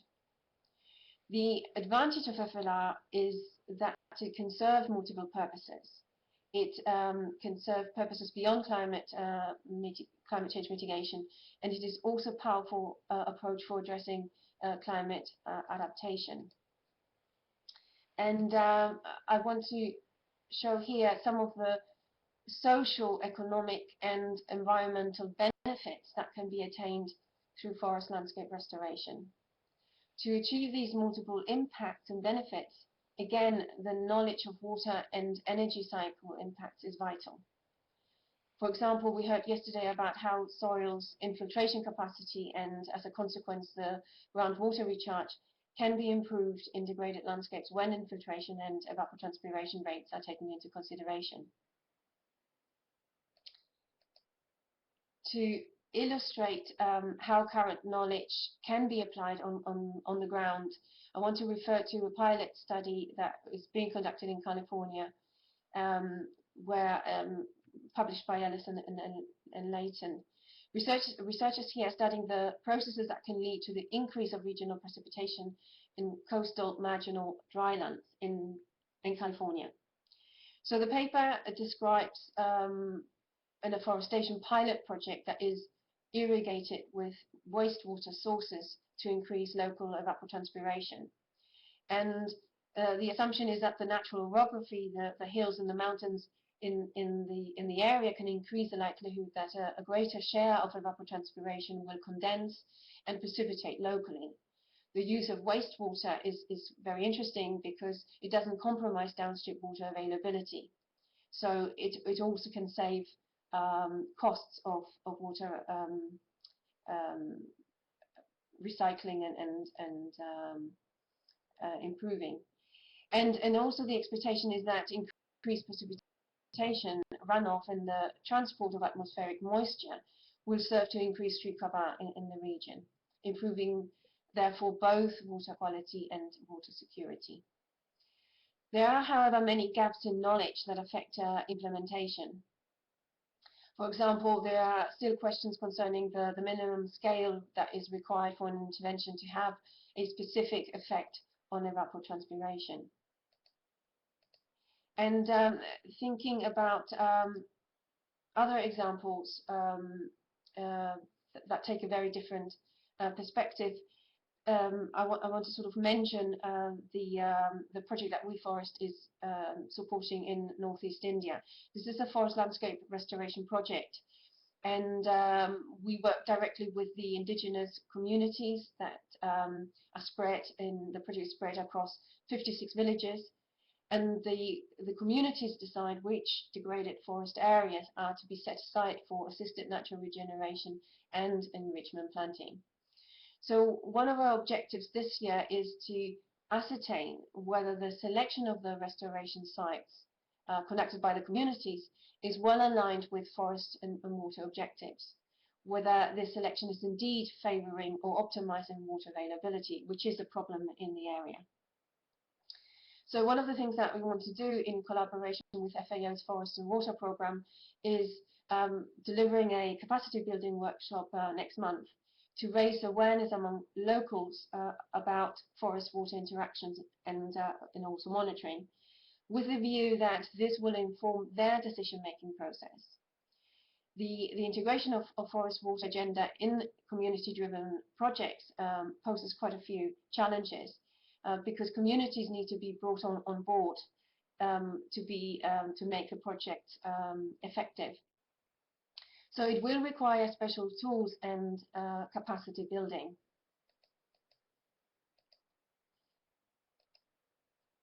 So to sum up some of the points that I've made, I think one of the key points I want to make is that as an avenue to integrate current scientific knowledge and mainstream thinking, FLR is well placed, well positioned, and offers interesting opportunities. Its focus on multifunctionality and resilience makes it quite suitable to address climate mitigation and adaptation at both subnational and national scale. It is suited to address the socioeconomic and the governance objectives of stakeholders. The principles of interdependency and cross-sectoral dialogue also serve the purpose of the forest-water climate agenda. It can be argued that FLR meets almost all SDGs, which again is useful to communicate about the forest and water climate impacts. So I think in order to facilitate the shift in practice, we will also need the tools that help translate the body of scientific knowledge into practical guidelines, and tools that serve the decision-making process, the monitoring, etc. This, I think, will be the next challenge.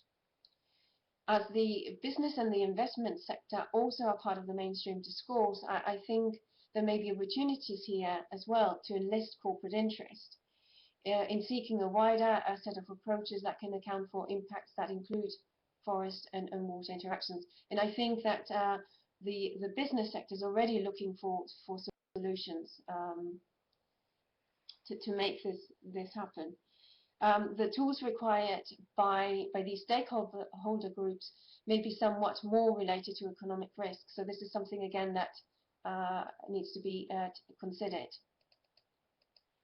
To illustrate these points with an example, I think there's an option to build on existing tools rather than to develop entirely new methods or frameworks that can integrate current scientific understanding with what we are working with at the moment. For example, the ROOT, which stands for Restoration Opportunities Optimization Tool, was developed by IUCN and the Natural Capital Project and launched in late 2016 to help decision makers and planners at national and regional scale select the best restoration areas according to specific objectives, taking into account trade-offs and synergies between multiple objectives for restoration. The focus, again, is limited because the focus is on carbon storage, water quality that's assessed using sedimentation data, species richness, and agricultural opportunity costs.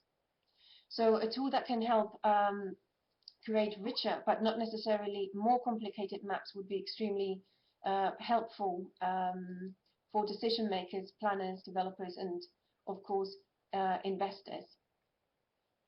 And I think this is, I'm going to finish here. Thanks for listening.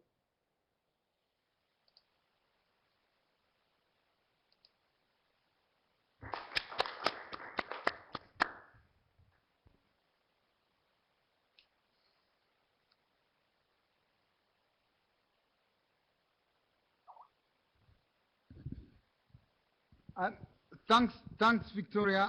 I think Lei, there seems to be some delays with Bogor. Hello, Lei.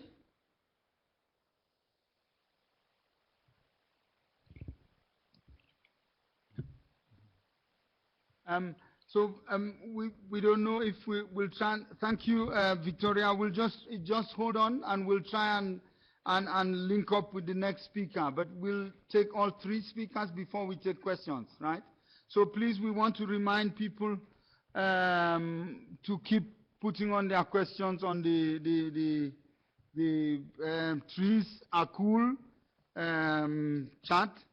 So please keep on. We'll come back to the questions as soon as we finish with the next two speakers. We'd like to call on Eliane Springe, who's a forestry officer for forest and water at FAO. So I don't know, Eliane, are you ready to go? Yes, I am. Thank you so much. Greetings from Rome. Okay. Yeah, thanks a lot. Welcome. So I think you just go. We'll take your presentation and then we'll come back to you later on. Thanks a lot for being there. Thanks. Great. Over to you, please. Thank you for having me. I'm actually just waiting for CIFOR to finish uploading my video. But I really appreciate this opportunity, and it will change focus a little bit. It's been great to hear the presentations on the biophysiological processes of forest and water, and of course to have it grounded in practice in Victoria's presentation. And I will be speaking a little bit on forest and water in policy. Sounds great. I'm not running now, so let's just wait a few minutes.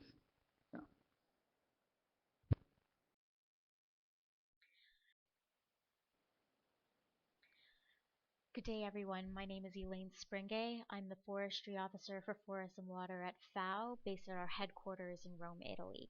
I've been asked to talk about forests and water and policy, primarily at the international level, but I'll also discuss a little on national policies. Before I begin, I would like to compliment the presentations of colleagues and briefly share with you some of the key messages we share with decision makers to advocate for the importance for forests and water. It's estimated that 80% of the global population live in areas where water resources are insecure, albeit lack of infrastructure, seasonality, etc. And according to the Millennium Ecosystem Assessment, forested watersheds and wetlands supply 75% of our accessible fresh water. But as our populations become increasingly urbanized and grow steadily, it's important to note that at least 1/3 of our world's largest cities, or hundreds of millions of people, rely on protected forested areas for a significant proportion of their drinking water. And many more people are reliant on water from forested watersheds that are not formally in protected status. And one study had even found that for every $1 US invested in watershed protection can save upwards of $200 in water treatment facilities. Despite these figures, the Forest Resource Assessment 2015 reports that only 25% of the world's forests have soil and water conservation as their main objective. But the forest and water topic is not new to the international agenda. In fact, FAO has been quite active for some time in a process that is referred to the Forest and Water Agenda, a process of meetings and activities to promote the importance for forests and water. And this actually started with the Shiga Declaration on Forests and Water in 2002. And since then, there have been several meetings discussing forest and water topic. And most recently, the latest milestone was in September of 2015, right before the launch of the Sustainable Development Goals. And this milestone was the International Forest and Water Dialogue at the World Forestry Congress in Durban, South Africa.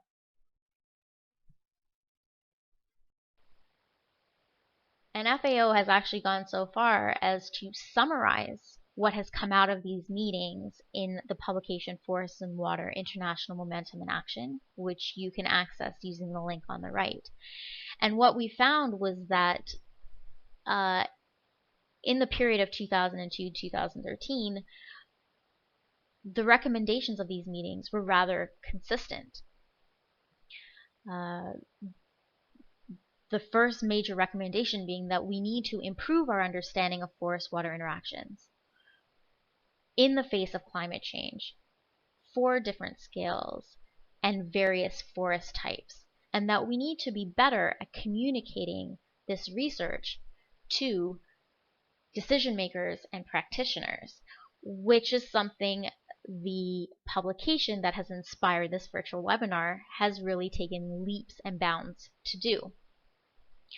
In addition to improve understanding, we need to take a more integrative landscape approach.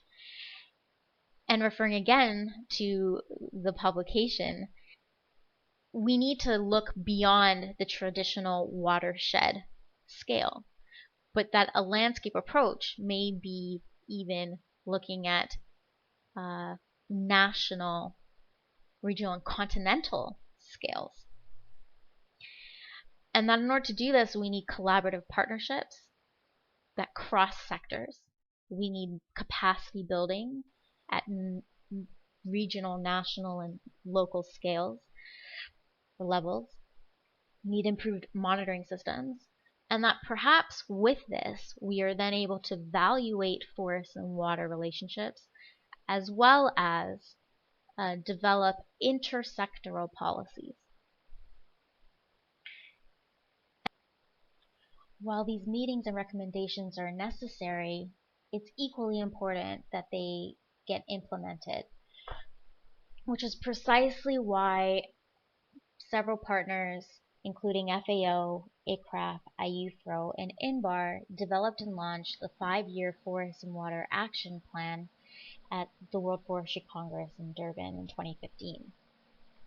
The action plan emphasizes a need to integrate science, policy, and practice, where science can be implemented on the ground in real-life situations, and that together these can inform adaptive policies that further encourage research and adaptive practices. Therefore, the Forest and Water Action Plan has 4 major goals related to science, policy, practice, and 1 cross-cutting goal on capacity building and communication. But what does this mean for countries? What is the current situation? There are about 24 countries where forest and water management are housed within the same ministry. However, generally we find that these remain as silos, and forest and water do not interact when it comes to policy. That does not mean that there aren't integrative policies in play, or practices for that matter. Generally speaking, in the Northern Hemisphere, Canada, US, and Russia, we see forest policies and practices that take water into consideration. But this is also true in the Southern Hemisphere. For example, Chile last year launched their latest forest policy, and there is a very strong component looking at forest management for water supply. Similarly, in Kenya, mountains and their ecosystems, including forests, are acknowledged as water towers supplying water to the rest of the country. However, when we see segregation of forests and water, this is problematic. A good example comes from the Philippines, where last year it was announced a large investment, over $120 million, was going to improve water supply infrastructure for the city. Around the same time, it was announced that the primary watershed delivering the majority of water to the city was under degradation because The forest guards employed to protect the watershed had gone on strike for lack of payment, and there was a sudden increase of illegal logging and slash and burn agriculture, which was affecting water quality from this watershed. So, and yet, none of the 120 million being invested in water supply infrastructure was being spent on the protection of the very source of the water supply. How can that be? You're investing in improving a water supply system, and yet the very source is reducing the quality of the water supply, which will more quickly degrade the new infrastructure system. And this is one of the major problems with separation of forest and water, not only in policy, but in practice. Another issue in policy is that there are certain forest and water narratives that are popular and quite pervasive in policy, even though they are not universally true. Four major ones are: forests increase water yield, forests reduce floods, forests increase base flows, forests reduce erosion. But the truth is that these are context specific, and the converse can also be true. So long as the policy does not properly understand the context for which it's applied, we potentially see a problem. A good example, forests reduce floods, really depends on scale. The scale of the area we're talking about, the magnitude and duration of the precipitation event prior to the flood. You can plant as many trees as you want. You're not going to prevent flooding in the floodplains of Bangladesh. And yet we often see these policies that are mismatched for the context they're in. And this is why it is important to have science inform policy and for there to be on the ground understanding of the context for which these policies apply. So from a historic and current situation, we now move to the SDGs, which are quite new and still somewhat under development as the indicators are still being worked on as we speak. And there are two SDGs where forest-water relationships are explicitly acknowledged. SDG 6, clean water and sanitation, and 15, life on land. There are also two other SDGs for which the forest and water topic can also relate, SDGs 12 and 13.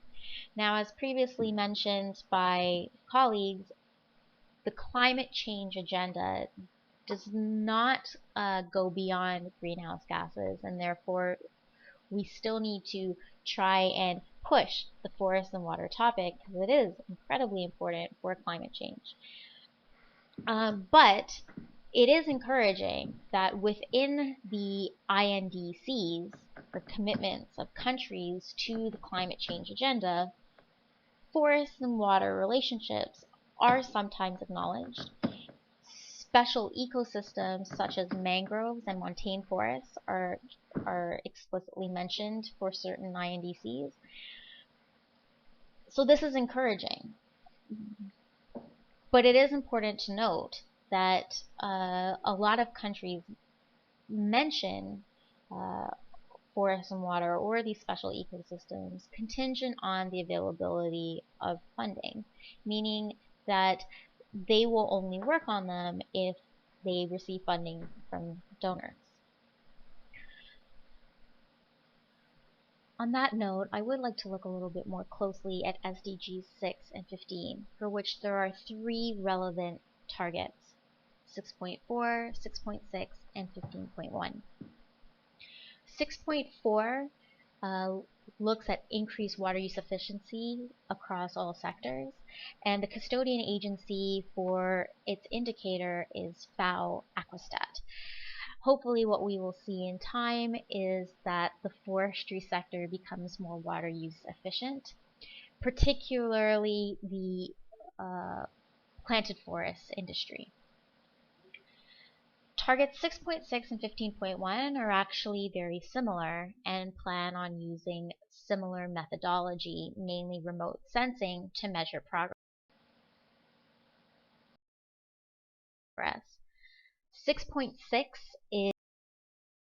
is being led by UNEP in support with other agencies on behalf of UN Water. And 15.1, the custodian agency is FAO and will be using a forest resources assessment indicator. Both 6.6 and 15.1 are looking at changes in extent area of those ecosystems. And for 6.6, forests are recognized as a water-related ecosystem. Of course, things haven't been reported yet, and what will be very interesting is to see how changes in extent ecosystem then relate to water. The question is it possible to correlate changes in land use to changes in water supply? Will we be able to see that loss of forests or degradation of forests in a landscape does affect the extent of water that's within and coming out of these ecosystems? Hopefully this is something that we will see, and it will be very interesting to see how the self-reporting that will be done by countries, particularly for the forest resources assessment indicator, how this potentially correlates to information being seen by third party conducting remote sensing studies.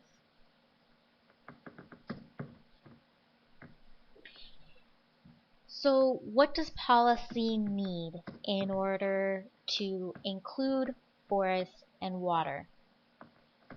In conclusion, we need to see policy based on science. We need to see more publications like the one that sparked this webinar to be produced and written in a way that it can reach practitioners and policymakers. We need to see a stronger interaction between science, policy, and practice, where all three can inform each other. We also need harmonization of trade-offs and synergies within policy frameworks. We need to better understand what are the win-win situations and how to avoid the lose-lose, and include these into adaptive policies.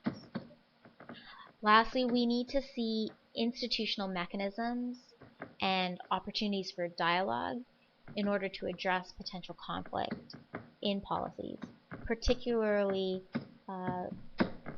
policies from different sectors and cross-sectoral policies. So how do we do that? We need a stock taking of international and national policies, and we need to build the capacity of decision makers and stakeholders in recognizing the importance of forests and water for climate, and how to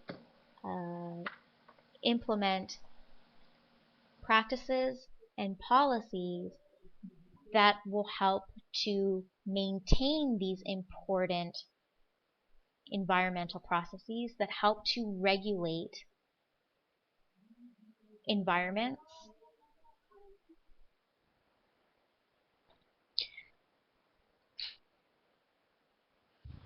Thanks a lot, Elian. Very, very interesting talk that was.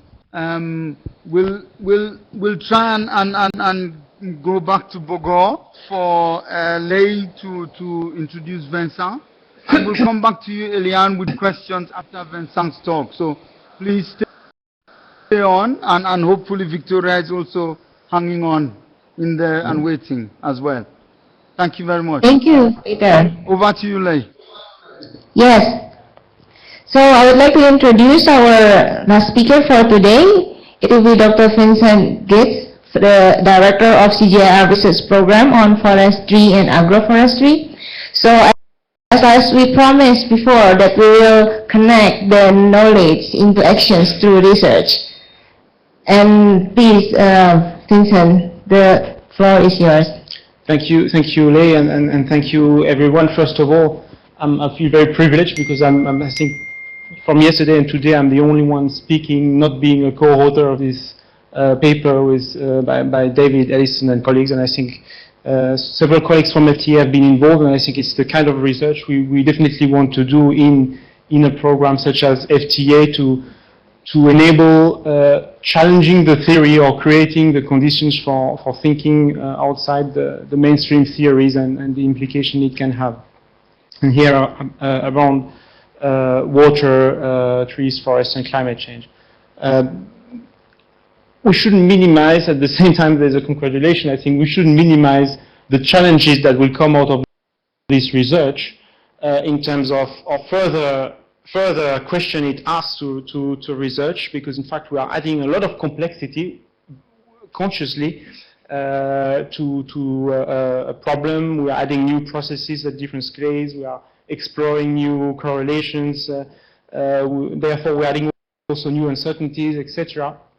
And we need to be also very clear about that, because we will need to inform the magnitude of those processes and at the same time be clear about the uncertainties, because what we want to do now is not only to do more 6 years of research around this, but to look at what are the key implications for different areas of actions and policy makings, and these are the opportunities. So by which, in fact, we think that this kind of research can perhaps simplify some of the key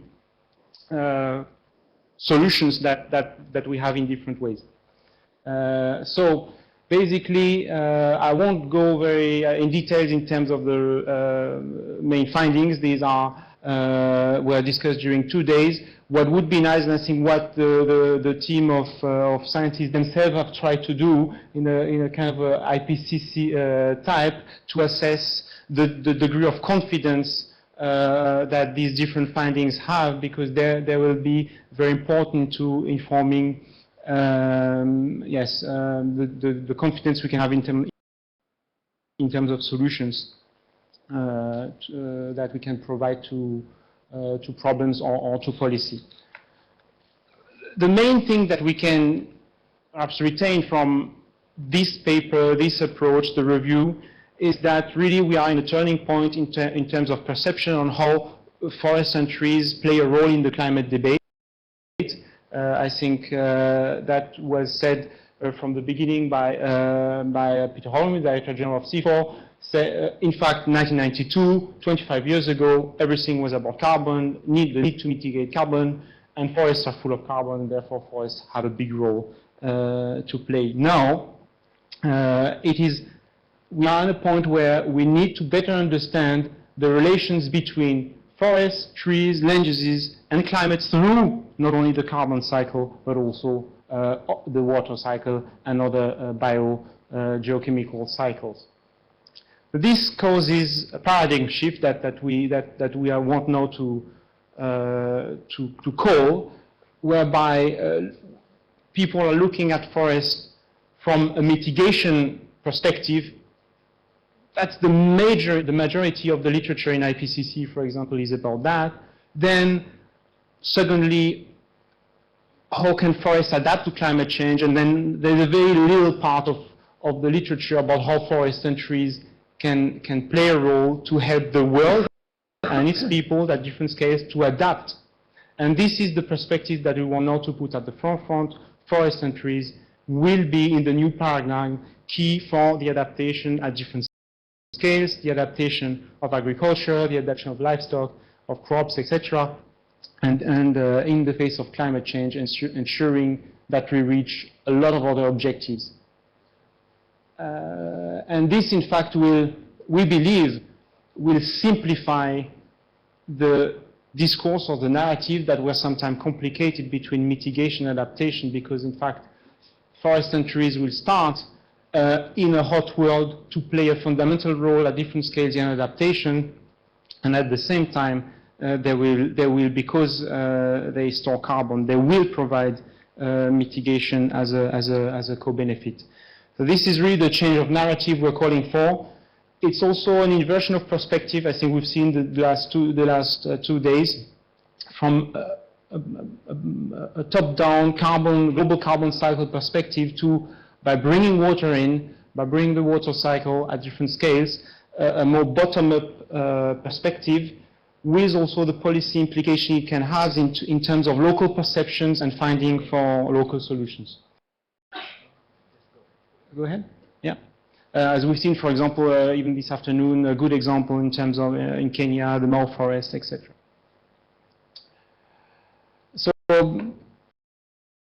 basically, the exercise that as a bit as a way also to introduce in 15 minutes the discussion we can collectively have implications.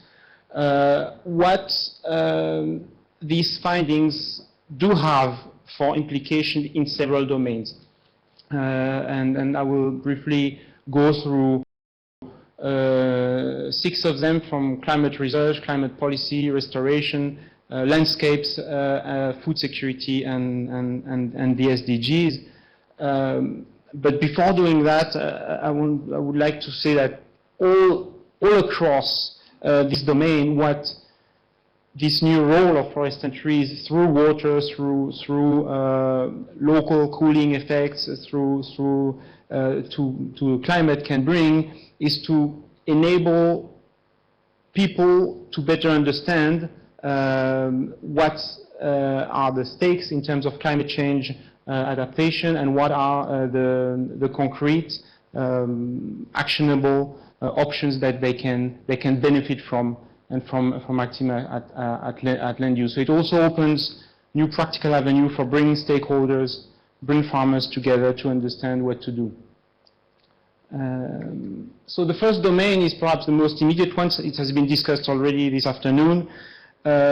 Just to repeat what through the minutes on the internet of one IPCC meeting at COP 22 in Marrakesh, the vice chair of IPCC Working Group 1, Valérie Masson, has said, because the meeting was about, what are the key issues, the urgent gaps in climate change research. It was acknowledged many issues in the water cycle. So there is a recognition by the scientific community that the water cycle in climate is complex, and that there are many things that the community needs to do, understand, and needs to do, represent better.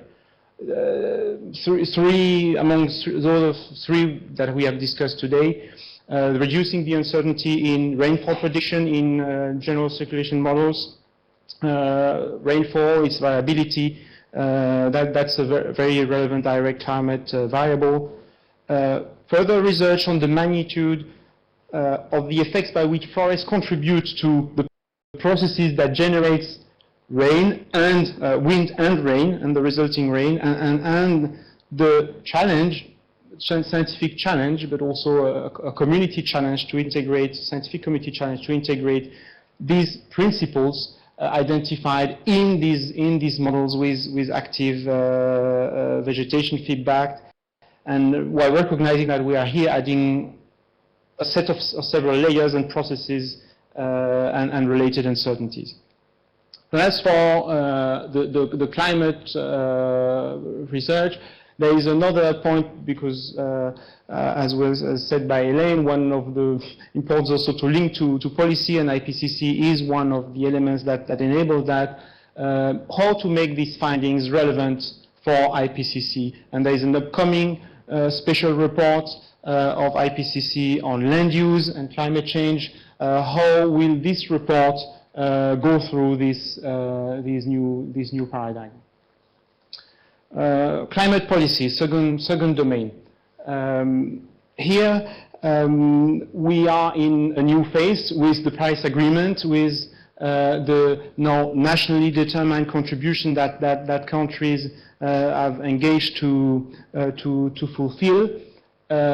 What it brings, what this research is bringing, is a new vision about how forests and trees can contribute to these NDCs. And here what research can do and what a program as FTA can do is to help establishing metrics and then how to measure them in terms of the role of forests and trees in adaptations and the benefits from the local scale to broader scales. And perhaps more conceptually or as a framework, also to understand how the currently segregated debate in the NDCs, mitigation versus adaptation, can be overcome. Some NDCs, very interestingly, such as Mexico, have put the zero deforestation under adaptation, not under mitigation. So there is already some understanding of these roles. Research and one of the avenues, as Daniel Modiarso has said yesterday, is to fully explore what Article 7 of the Paris Agreement can bring in terms of climate adaptation, and how the roles of forests and trees can be put back in for adaptation of agriculture, of rural areas, of cities at different scales. One of the things that this change of perspective will perhaps also bring is put back the mitigation focus. There is a need to mitigate. There is a need to tackle climate change because we need to have to ensure the stabilization of climate, the 1.5 degree goal, etc. This will put the mitigation focus back in the energy sector, back where it mainly belongs, and ease our sector, the land use sector, from this difficult debate about loopholes and contribution to the energy, while maintaining a full attention on what it can do for climate change adaptation. So it's not that we're going to talk less about trees, but in fact we're going to talk more about trees in climate policies. Second domain, as mentioned by Victoria, and so is land restoration. Here as well, big pledges have been made, New York, Bonn, etc. Question is, on the ground, what to plant, where, for what objectives. And here what we can retain from this research is that it provides a new hydroclimatic rationale over and beyond the carbon or climate metrics to assess the performance of tree-based landscape restoration. And here what we perhaps would need from research would be a more systematic comparison between trees and vegetation types and how the functional attributes, such as the one that enables plants to biologically create or generate rainfall, and how does different types perform across also in their local context, climates and zones. Second question in land restoration, beyond the plant, is how, because of the teleconnections, how do we connect local action, costs, local costs and local benefits, with remote co-benefits, and the micro beyond carbon, and the starting with the microclimatic effects. So what can we give to stakeholders discussing these restoration plans to understand these effects, and how can we test that perhaps at a subnational scale to discuss the repartition of costs and benefits and the acceptance to stakeholder, because sometimes perhaps maintaining a forest upwind will be critically important to maintain the crop basket, the downwind, and we need to bring that in the picture in terms of restoration. Next domain, landscape. Yeah. It's a bit, landscape policies. Of course, this is not only about restoration, it cuts across how to organize land uses at different scales for water and climate. And here, what we think the research we've shown can bring is effective and some tailored tools to understand the location-specific nature of atmospheric moisture, rainfall, the sources, etc., and perhaps maps or cover transfer functions that will include land cover or tree cover to better understand the microclimate predictions and possibilities at landscape levels. Visualization tool also for cooling from the rural to urban continuum. Basically, in doing so, we can not only inform the land policy, but we believe we can also inform the located, because water management is complex. If we know we try to manage also atmospheric moisture, is going to be even more complex, but that's definitely now in the picture. Food and food security policies, another area for action. And here the question is, what are the various roles of forest and trees from the continental scale to the farm scales in terms of preserving food production is heavily dependent on rainfall. And here research is interesting what's the origin of rainfall and what the role of forest. We need to have a better understanding of the different scales of variation of rainfall origin and to variability in support of what the rest of agricultural research is doing in terms of climate smart options. Second, because there are teleconnections, as we saw, research can undertake to document and quantify the role of forests to generate rain in very important areas where that produce, to summarize, the food security in the world.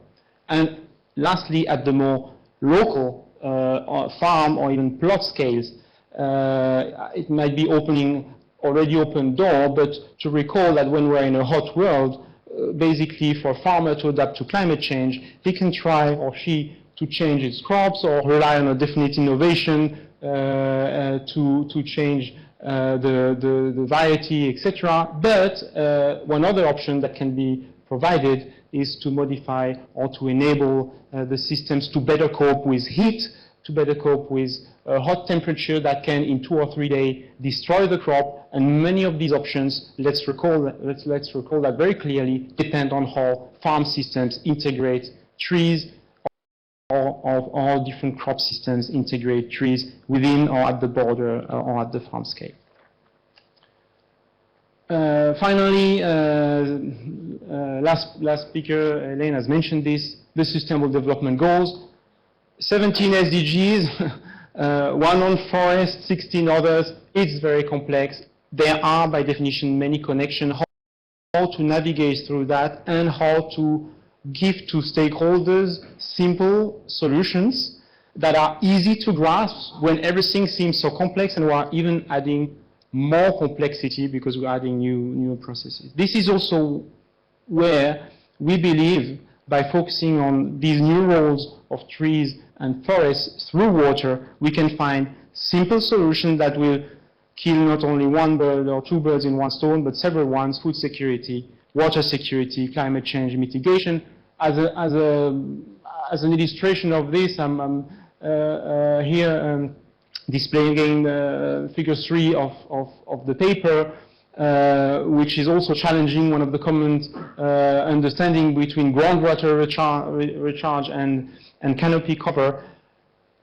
Here, the landscape in the middle is better for water, is probably better for food production, is probably better for biodiversity, and it's probably also better for wood and for livelihoods for other purposes. So we are, in fact, providing some solutions that fit several challenges.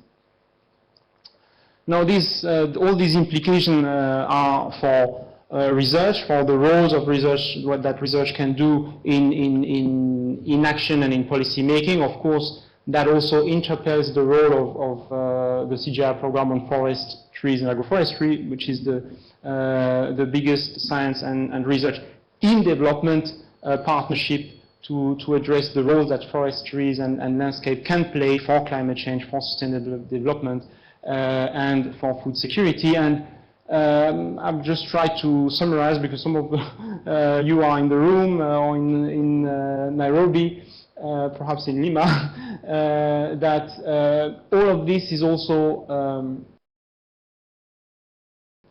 going to draw some implication for how we run our program. First, we're going to invest more in fields beyond carbon. We have a flagship about climate change. That's going to be a focus.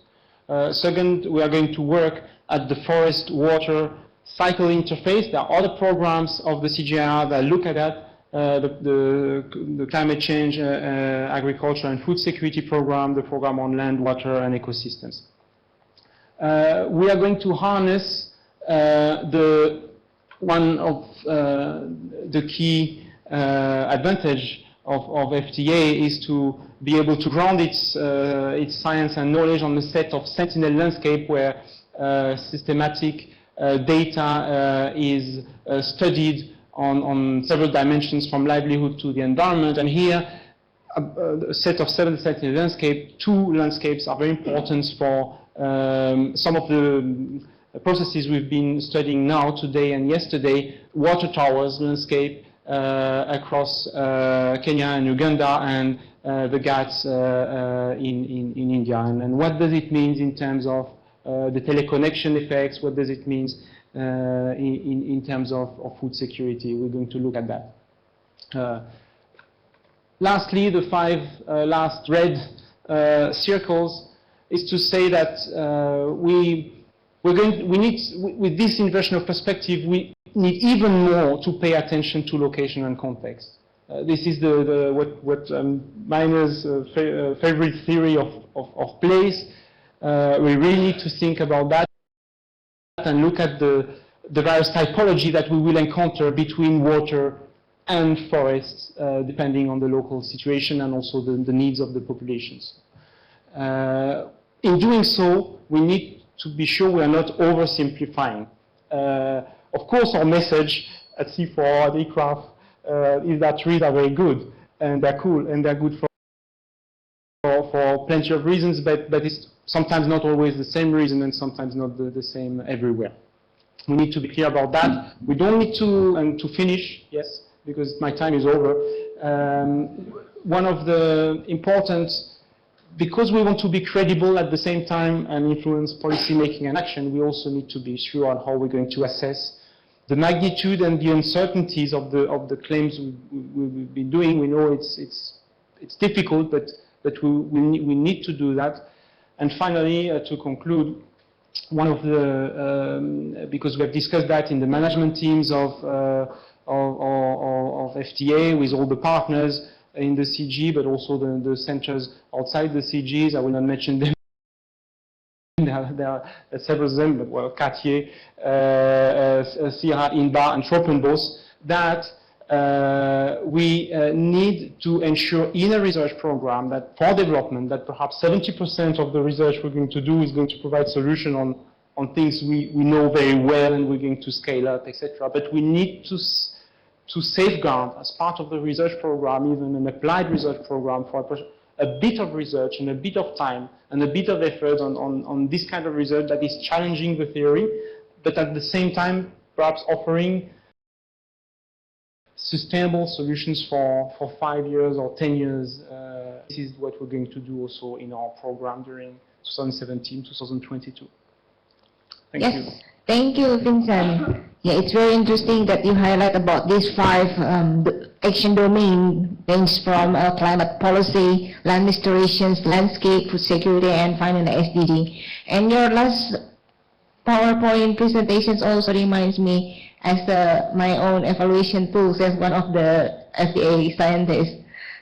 Okay, I'm pleased that Jan can finally joined us. Yan, do you want to comment to some of the questions in the previous session? Yan, please.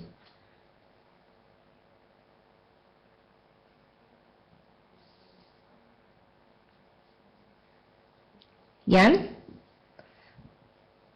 Okay, while Yan is still finding his access to the microphone, let me just go over to Peter.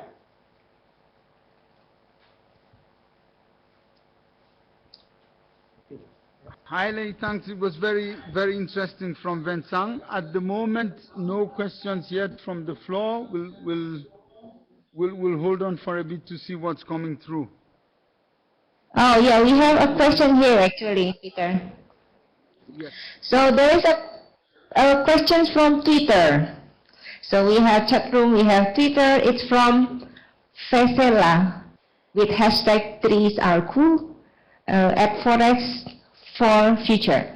So maybe Victoria and Elaine or even Vincent, you can comment about has anyone researched into the real value of the forest for desert countries?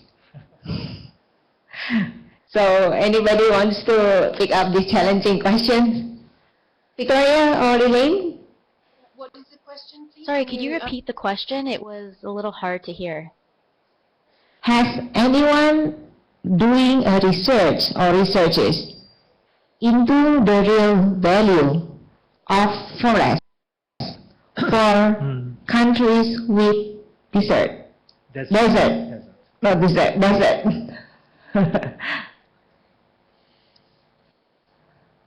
Countries with desert? Yeah, desert, not desert. Desert. I guess it would depend on if we're talking about actual deserts or we're talking about drylands and say restoration and dryland forests, in which case, yes, there is research being done, primarily in the Mediterranean area. But the truth is, as I think even Tony mentioned earlier in his quick intervention, that water isn't necessarily included in the value of forests. So, for example, there was interesting research even by some of the co-authors of the paper that looked at canopy cover and groundwater recharge, and I think maybe Douglas might be able to add more to that. But I don't think this is necessarily, or the forest-water relationships aren't necessarily evaluated and included. So while the research is there or is being developed, it's not necessarily being incorporated into practice or policy at this time. Victoria, do you want? Yes, I just wanted to add that we did, I think some of the presenters yesterday referred to drylands and in West Africa, research by co-authors in the paper. And as Elaine mentioned, it looked at infiltration capacity in relation to tree cover and tree density. So there clearly is some research. I think what would be also interesting is to connect with the drylands group that are very much focused on the Great Green Wall all the way from Ethiopia to the west coast. So I think that there is quite a bit of activity in that in this area.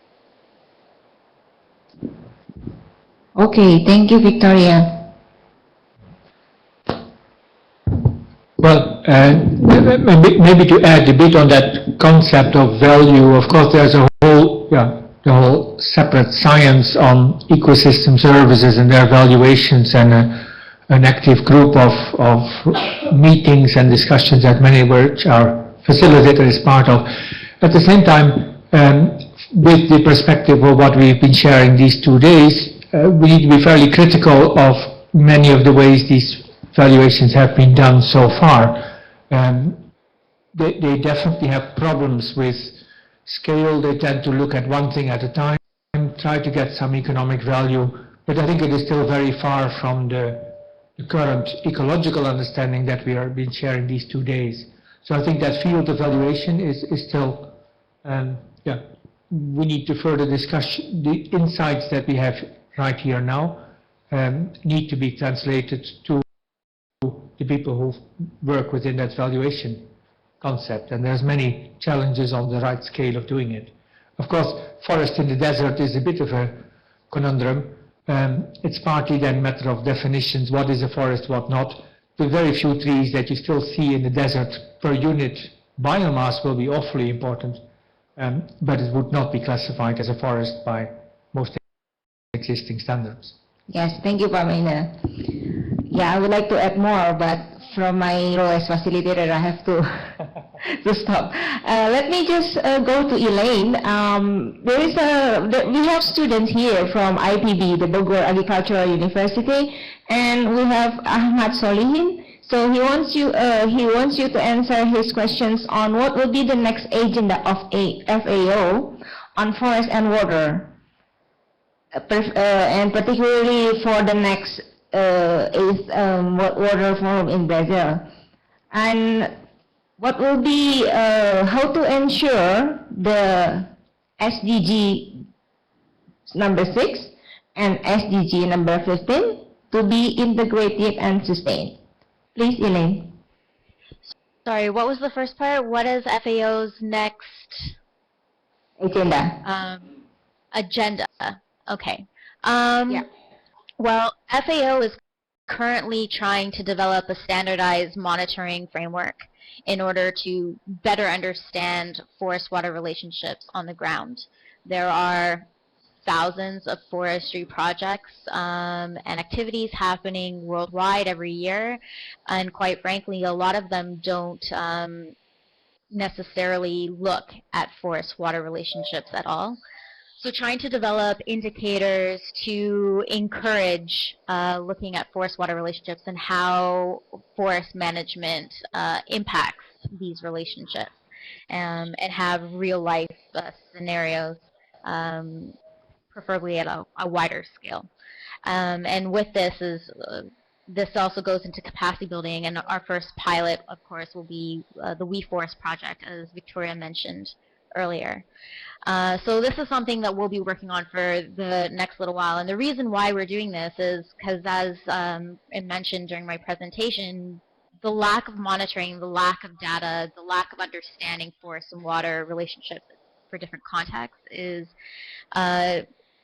missing. So this is why we're focusing on this.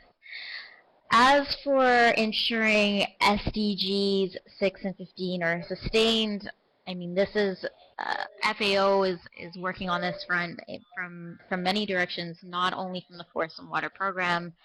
We're supporting countries, but this is definitely a long-term process and requires a lot more effort beyond just FAO.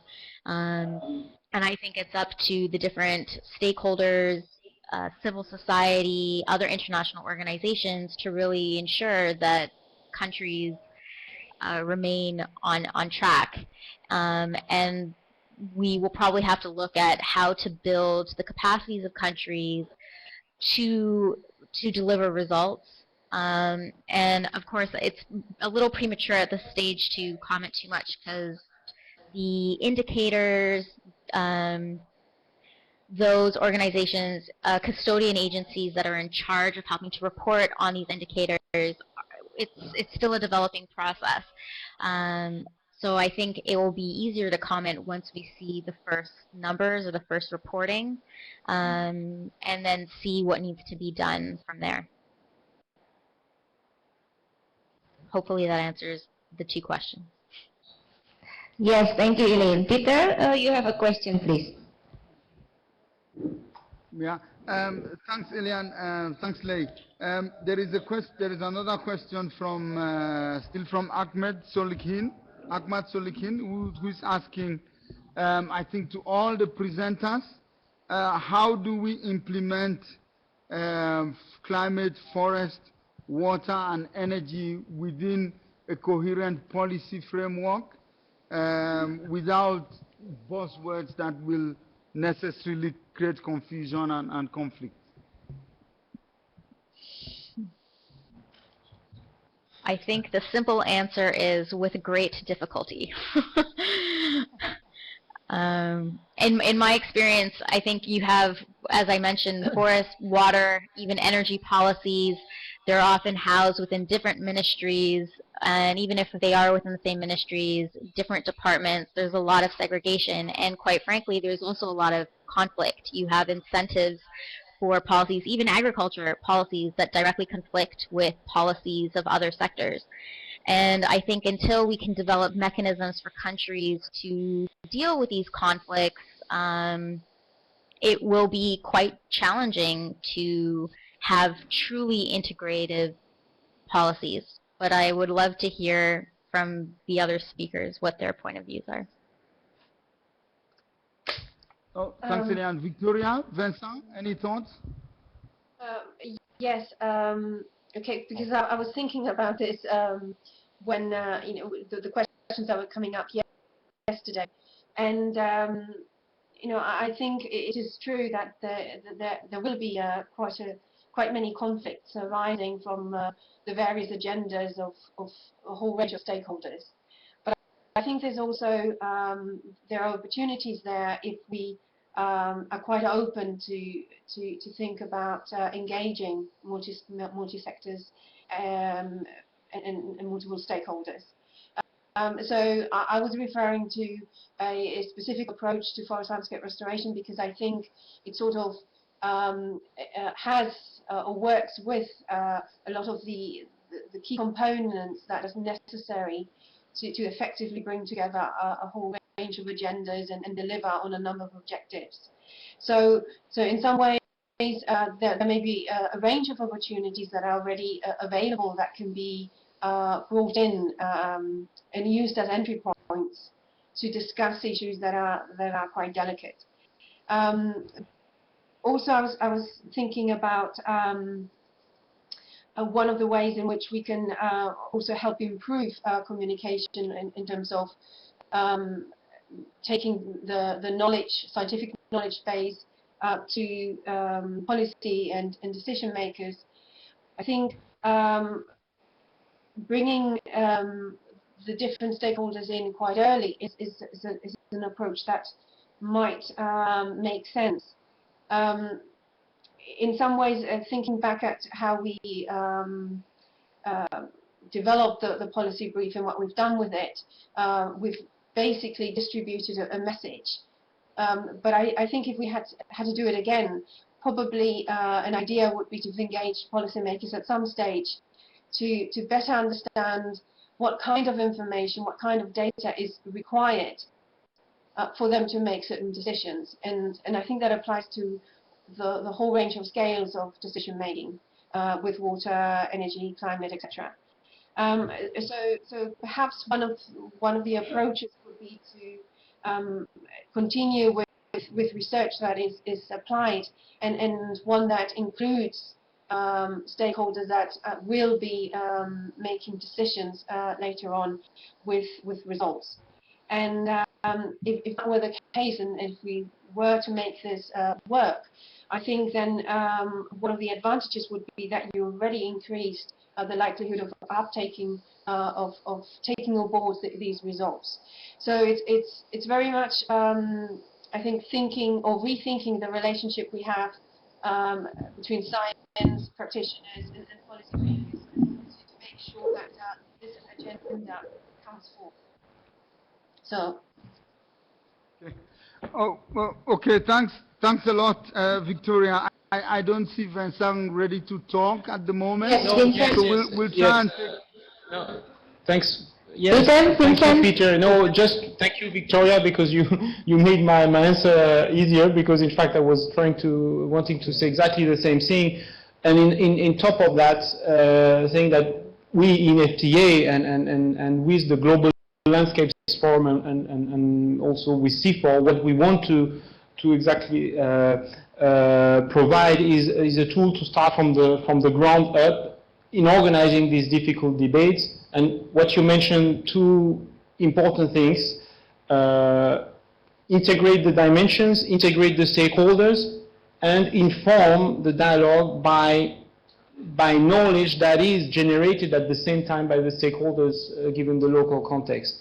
And the understanding starts with clearly sharing the problems before sharing the solutions. So this is also at landscape level, the problems of energy, water, food security, they are different, and what are the priorities, what a landscape can, with the people in it, can deliver is the first thing you need to agree. And this is, and then of course, deciding on the solution based on the knowledge that's available, and that's what we are trying to do at global scale with the Global Landscapes Forum, and also at local scales. For example, the 18th of May, that's what we're going to do here in Jakarta with UNEP and the Global Landscapes Forum on peatlands, for instance. Okay, thanks a lot, Vincent. We'll now come to the room here at ICRAF in Nairobi. And Andrew, please, over to you. Thanks very much, Peter. First and foremost, my apologies for coming in so late in the day during this 2 days. But I had a comment really for David, Miner, Doug, Daniel, and Bruno, who I already had an exchange with. One of the things that struck me about this paper that was recently published was the extent to which it was ahistorical. And I think I would like, on the basis of what Vincent presented, to perhaps add a sixth question to the five he already raised. And that is, I think, the importance that we actually take a much more rigorous effort to actually look at the historical evidence of institutional and conservationist responses to the fears of artificially induced climate change. And this spans more than 450 years and is documented. So I think there are question marks about the novelty of this relationship between forest and water, which in fact goes back originally to the Greeks. And many of the Arabic texts which conserved the ideas and then triggered the growth in the interest in European centers of science, particularly in France and Britain, already from the 16th and 17th centuries. And then this culminated throughout the expansion of European powers globally and underpinned much of the interventions in terms of forest science. So I'd like to add to what Vincent raised when he raised point number 2 of avoiding oversimplification, and that trees are good for everything. But I would add to that, I think some scholars, notably Diana Davis, have raised concerns about the forest-centric mood that has gripped the Anglo-European imagination since the 19th century, particularly in terms of the policy responses in dryland forests. And I raise this because Victoria again brought up, or mentioned very briefly in one of her early exposés, the Great Green Wall Project. This is little more than a repetition of a policy response that was initiated after the Anglo-French Forestry Commission was conducted in 1936. And I think there's lots that we could learn from some of those historical precedents to avoid us repeating the same mistakes that were made 80, 90 years ago. Thank you very much. Thanks a lot, Andrew, for that. We'll try and get a quick response from Miner and Vincent from Bogor, and then we'll come back to Tony for his closing remarks, please. Yeah, well, thanks, Andrew. This is a topic that we have discussed many times, and I really enjoy it. Clearly, within the Indonesian context, for example, the debate on forest and water became very hot in the 1920s, and we've had various ways to look back at that and see at that point in time. And it seems that the existing target of 30% forest in Indonesian law is based on snow melt patterns in Switzerland, which doesn't seem to be and its relation with floods. So yeah, there is a lot of interesting things to say about that, and I think one of the key ideas of these sentinel landscapes is that we ground our work in the historical understanding of those places and feed that into that part, so that we don't have a quick study here and there, but we actually ground it in that rooted part. So I fully agree with you, this is important, and I think we're trying to do it in the current work, but we need people like you to help us connect with that further. Thank you.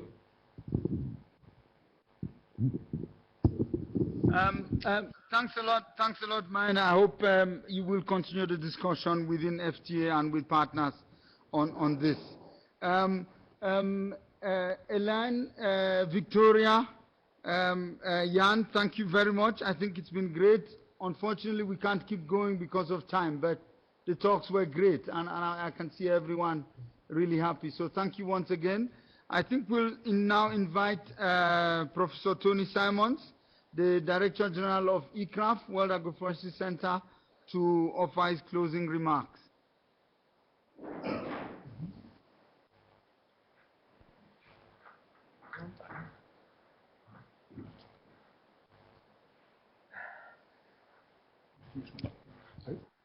Thanks very much, Peter, and thanks very much to our colleagues in Bogor, both the organizers and our remote speakers in Australia and Norway and Italy and Czechoslovakia and other countries in the world.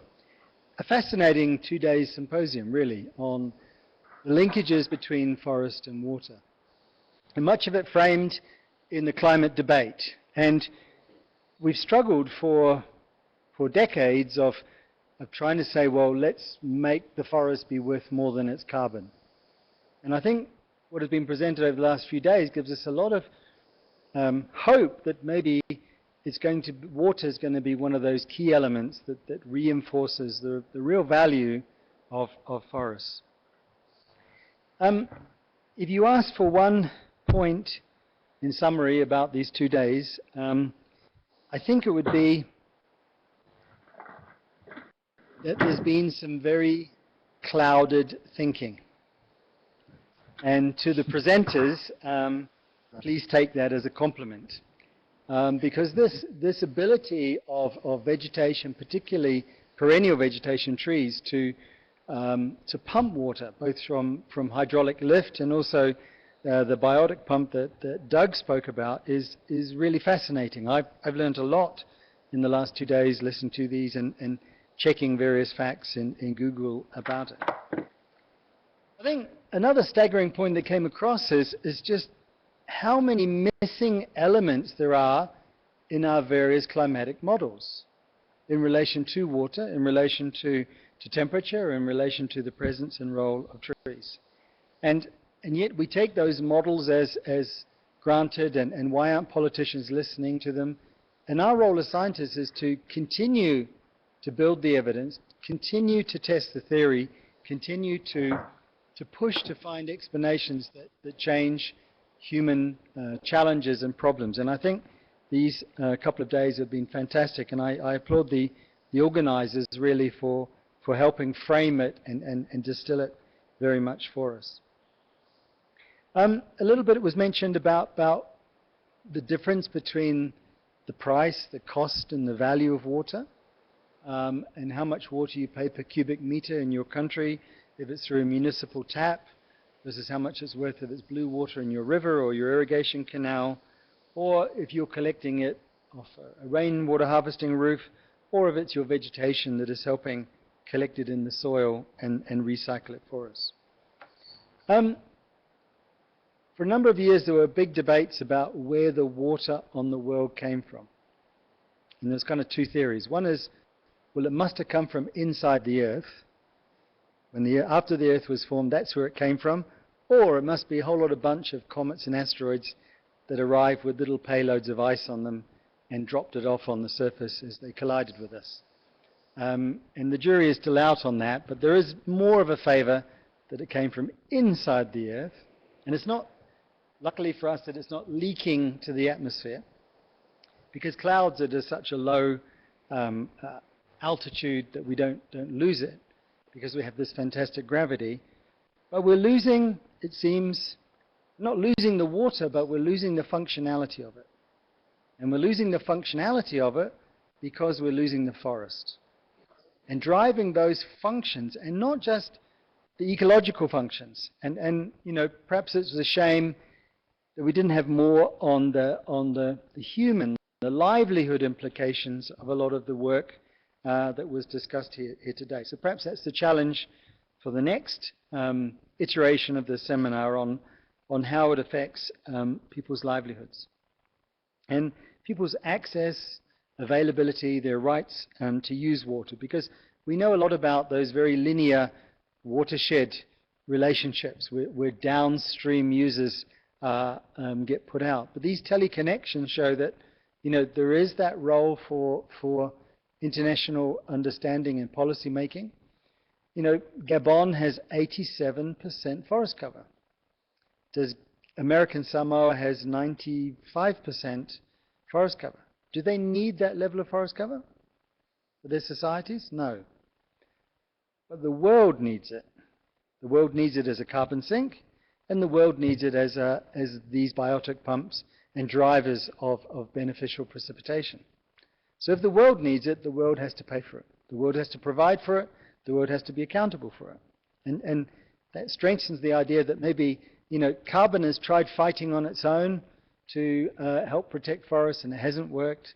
With forests and carbon and the human and other ecological dimensions, maybe it's not just about payment for services, but it's real valuation of understanding those. Whether people decide to accept those values is neither here nor there. I mean, obviously, a lot of the work of CIFOR and FTA partners and ICRAF is around tropical forests and in many places rainforests, and it's kind of, you know, should be a little bit of a clue in the title there, a rainforest. Yeah?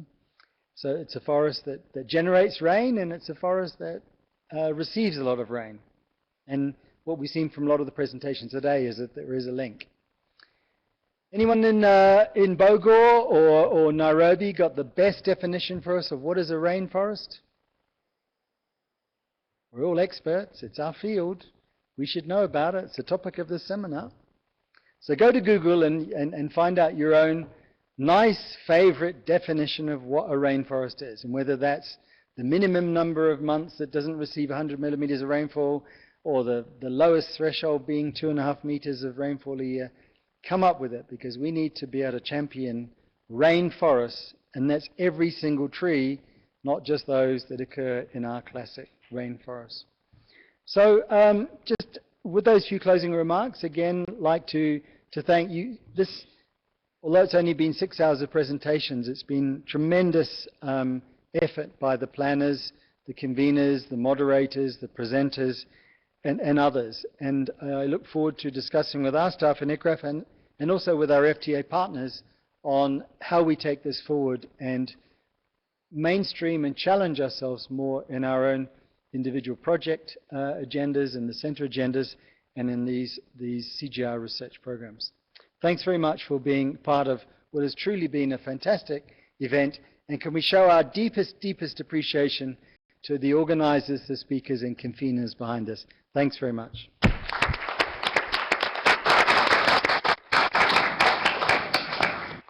Thank you, Tony. We fully agree with your all points.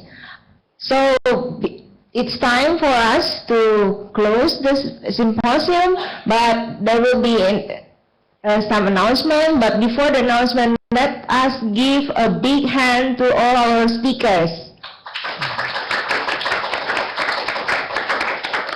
And for sure, we will also thank for CIFOR and ICRAF for becoming the host of this, maybe almost the first in Indonesia, ya Pak, the virtual symposium, and also for the hard work of the team here. We have IT team. Can you give the camera to our IT team? They have been working very hard preparing all of this, and also to our note-taking team and everybody here. Before I close, we will have two announcements. The first one, Our communication team mentioned that the recorded presentation and the question and answer sessions will be available in the FDA website about a week from now. So it means at the end of March and in beginning of April, it should be ready for you to download. And also if you want to know more and get clarifications, the speakers also mentioned that they are happy to receive more questions through emails. Right? And the second one, so we have students here participating, and we also want to appreciate the students from Bogor Agricultural University. For sure that having young generations in the room is always promising to hand over all of the findings that we have now. Okay, that's all from me, and it will be our pleasure to be interact with you all after this symposium ends. Thank you. Bye.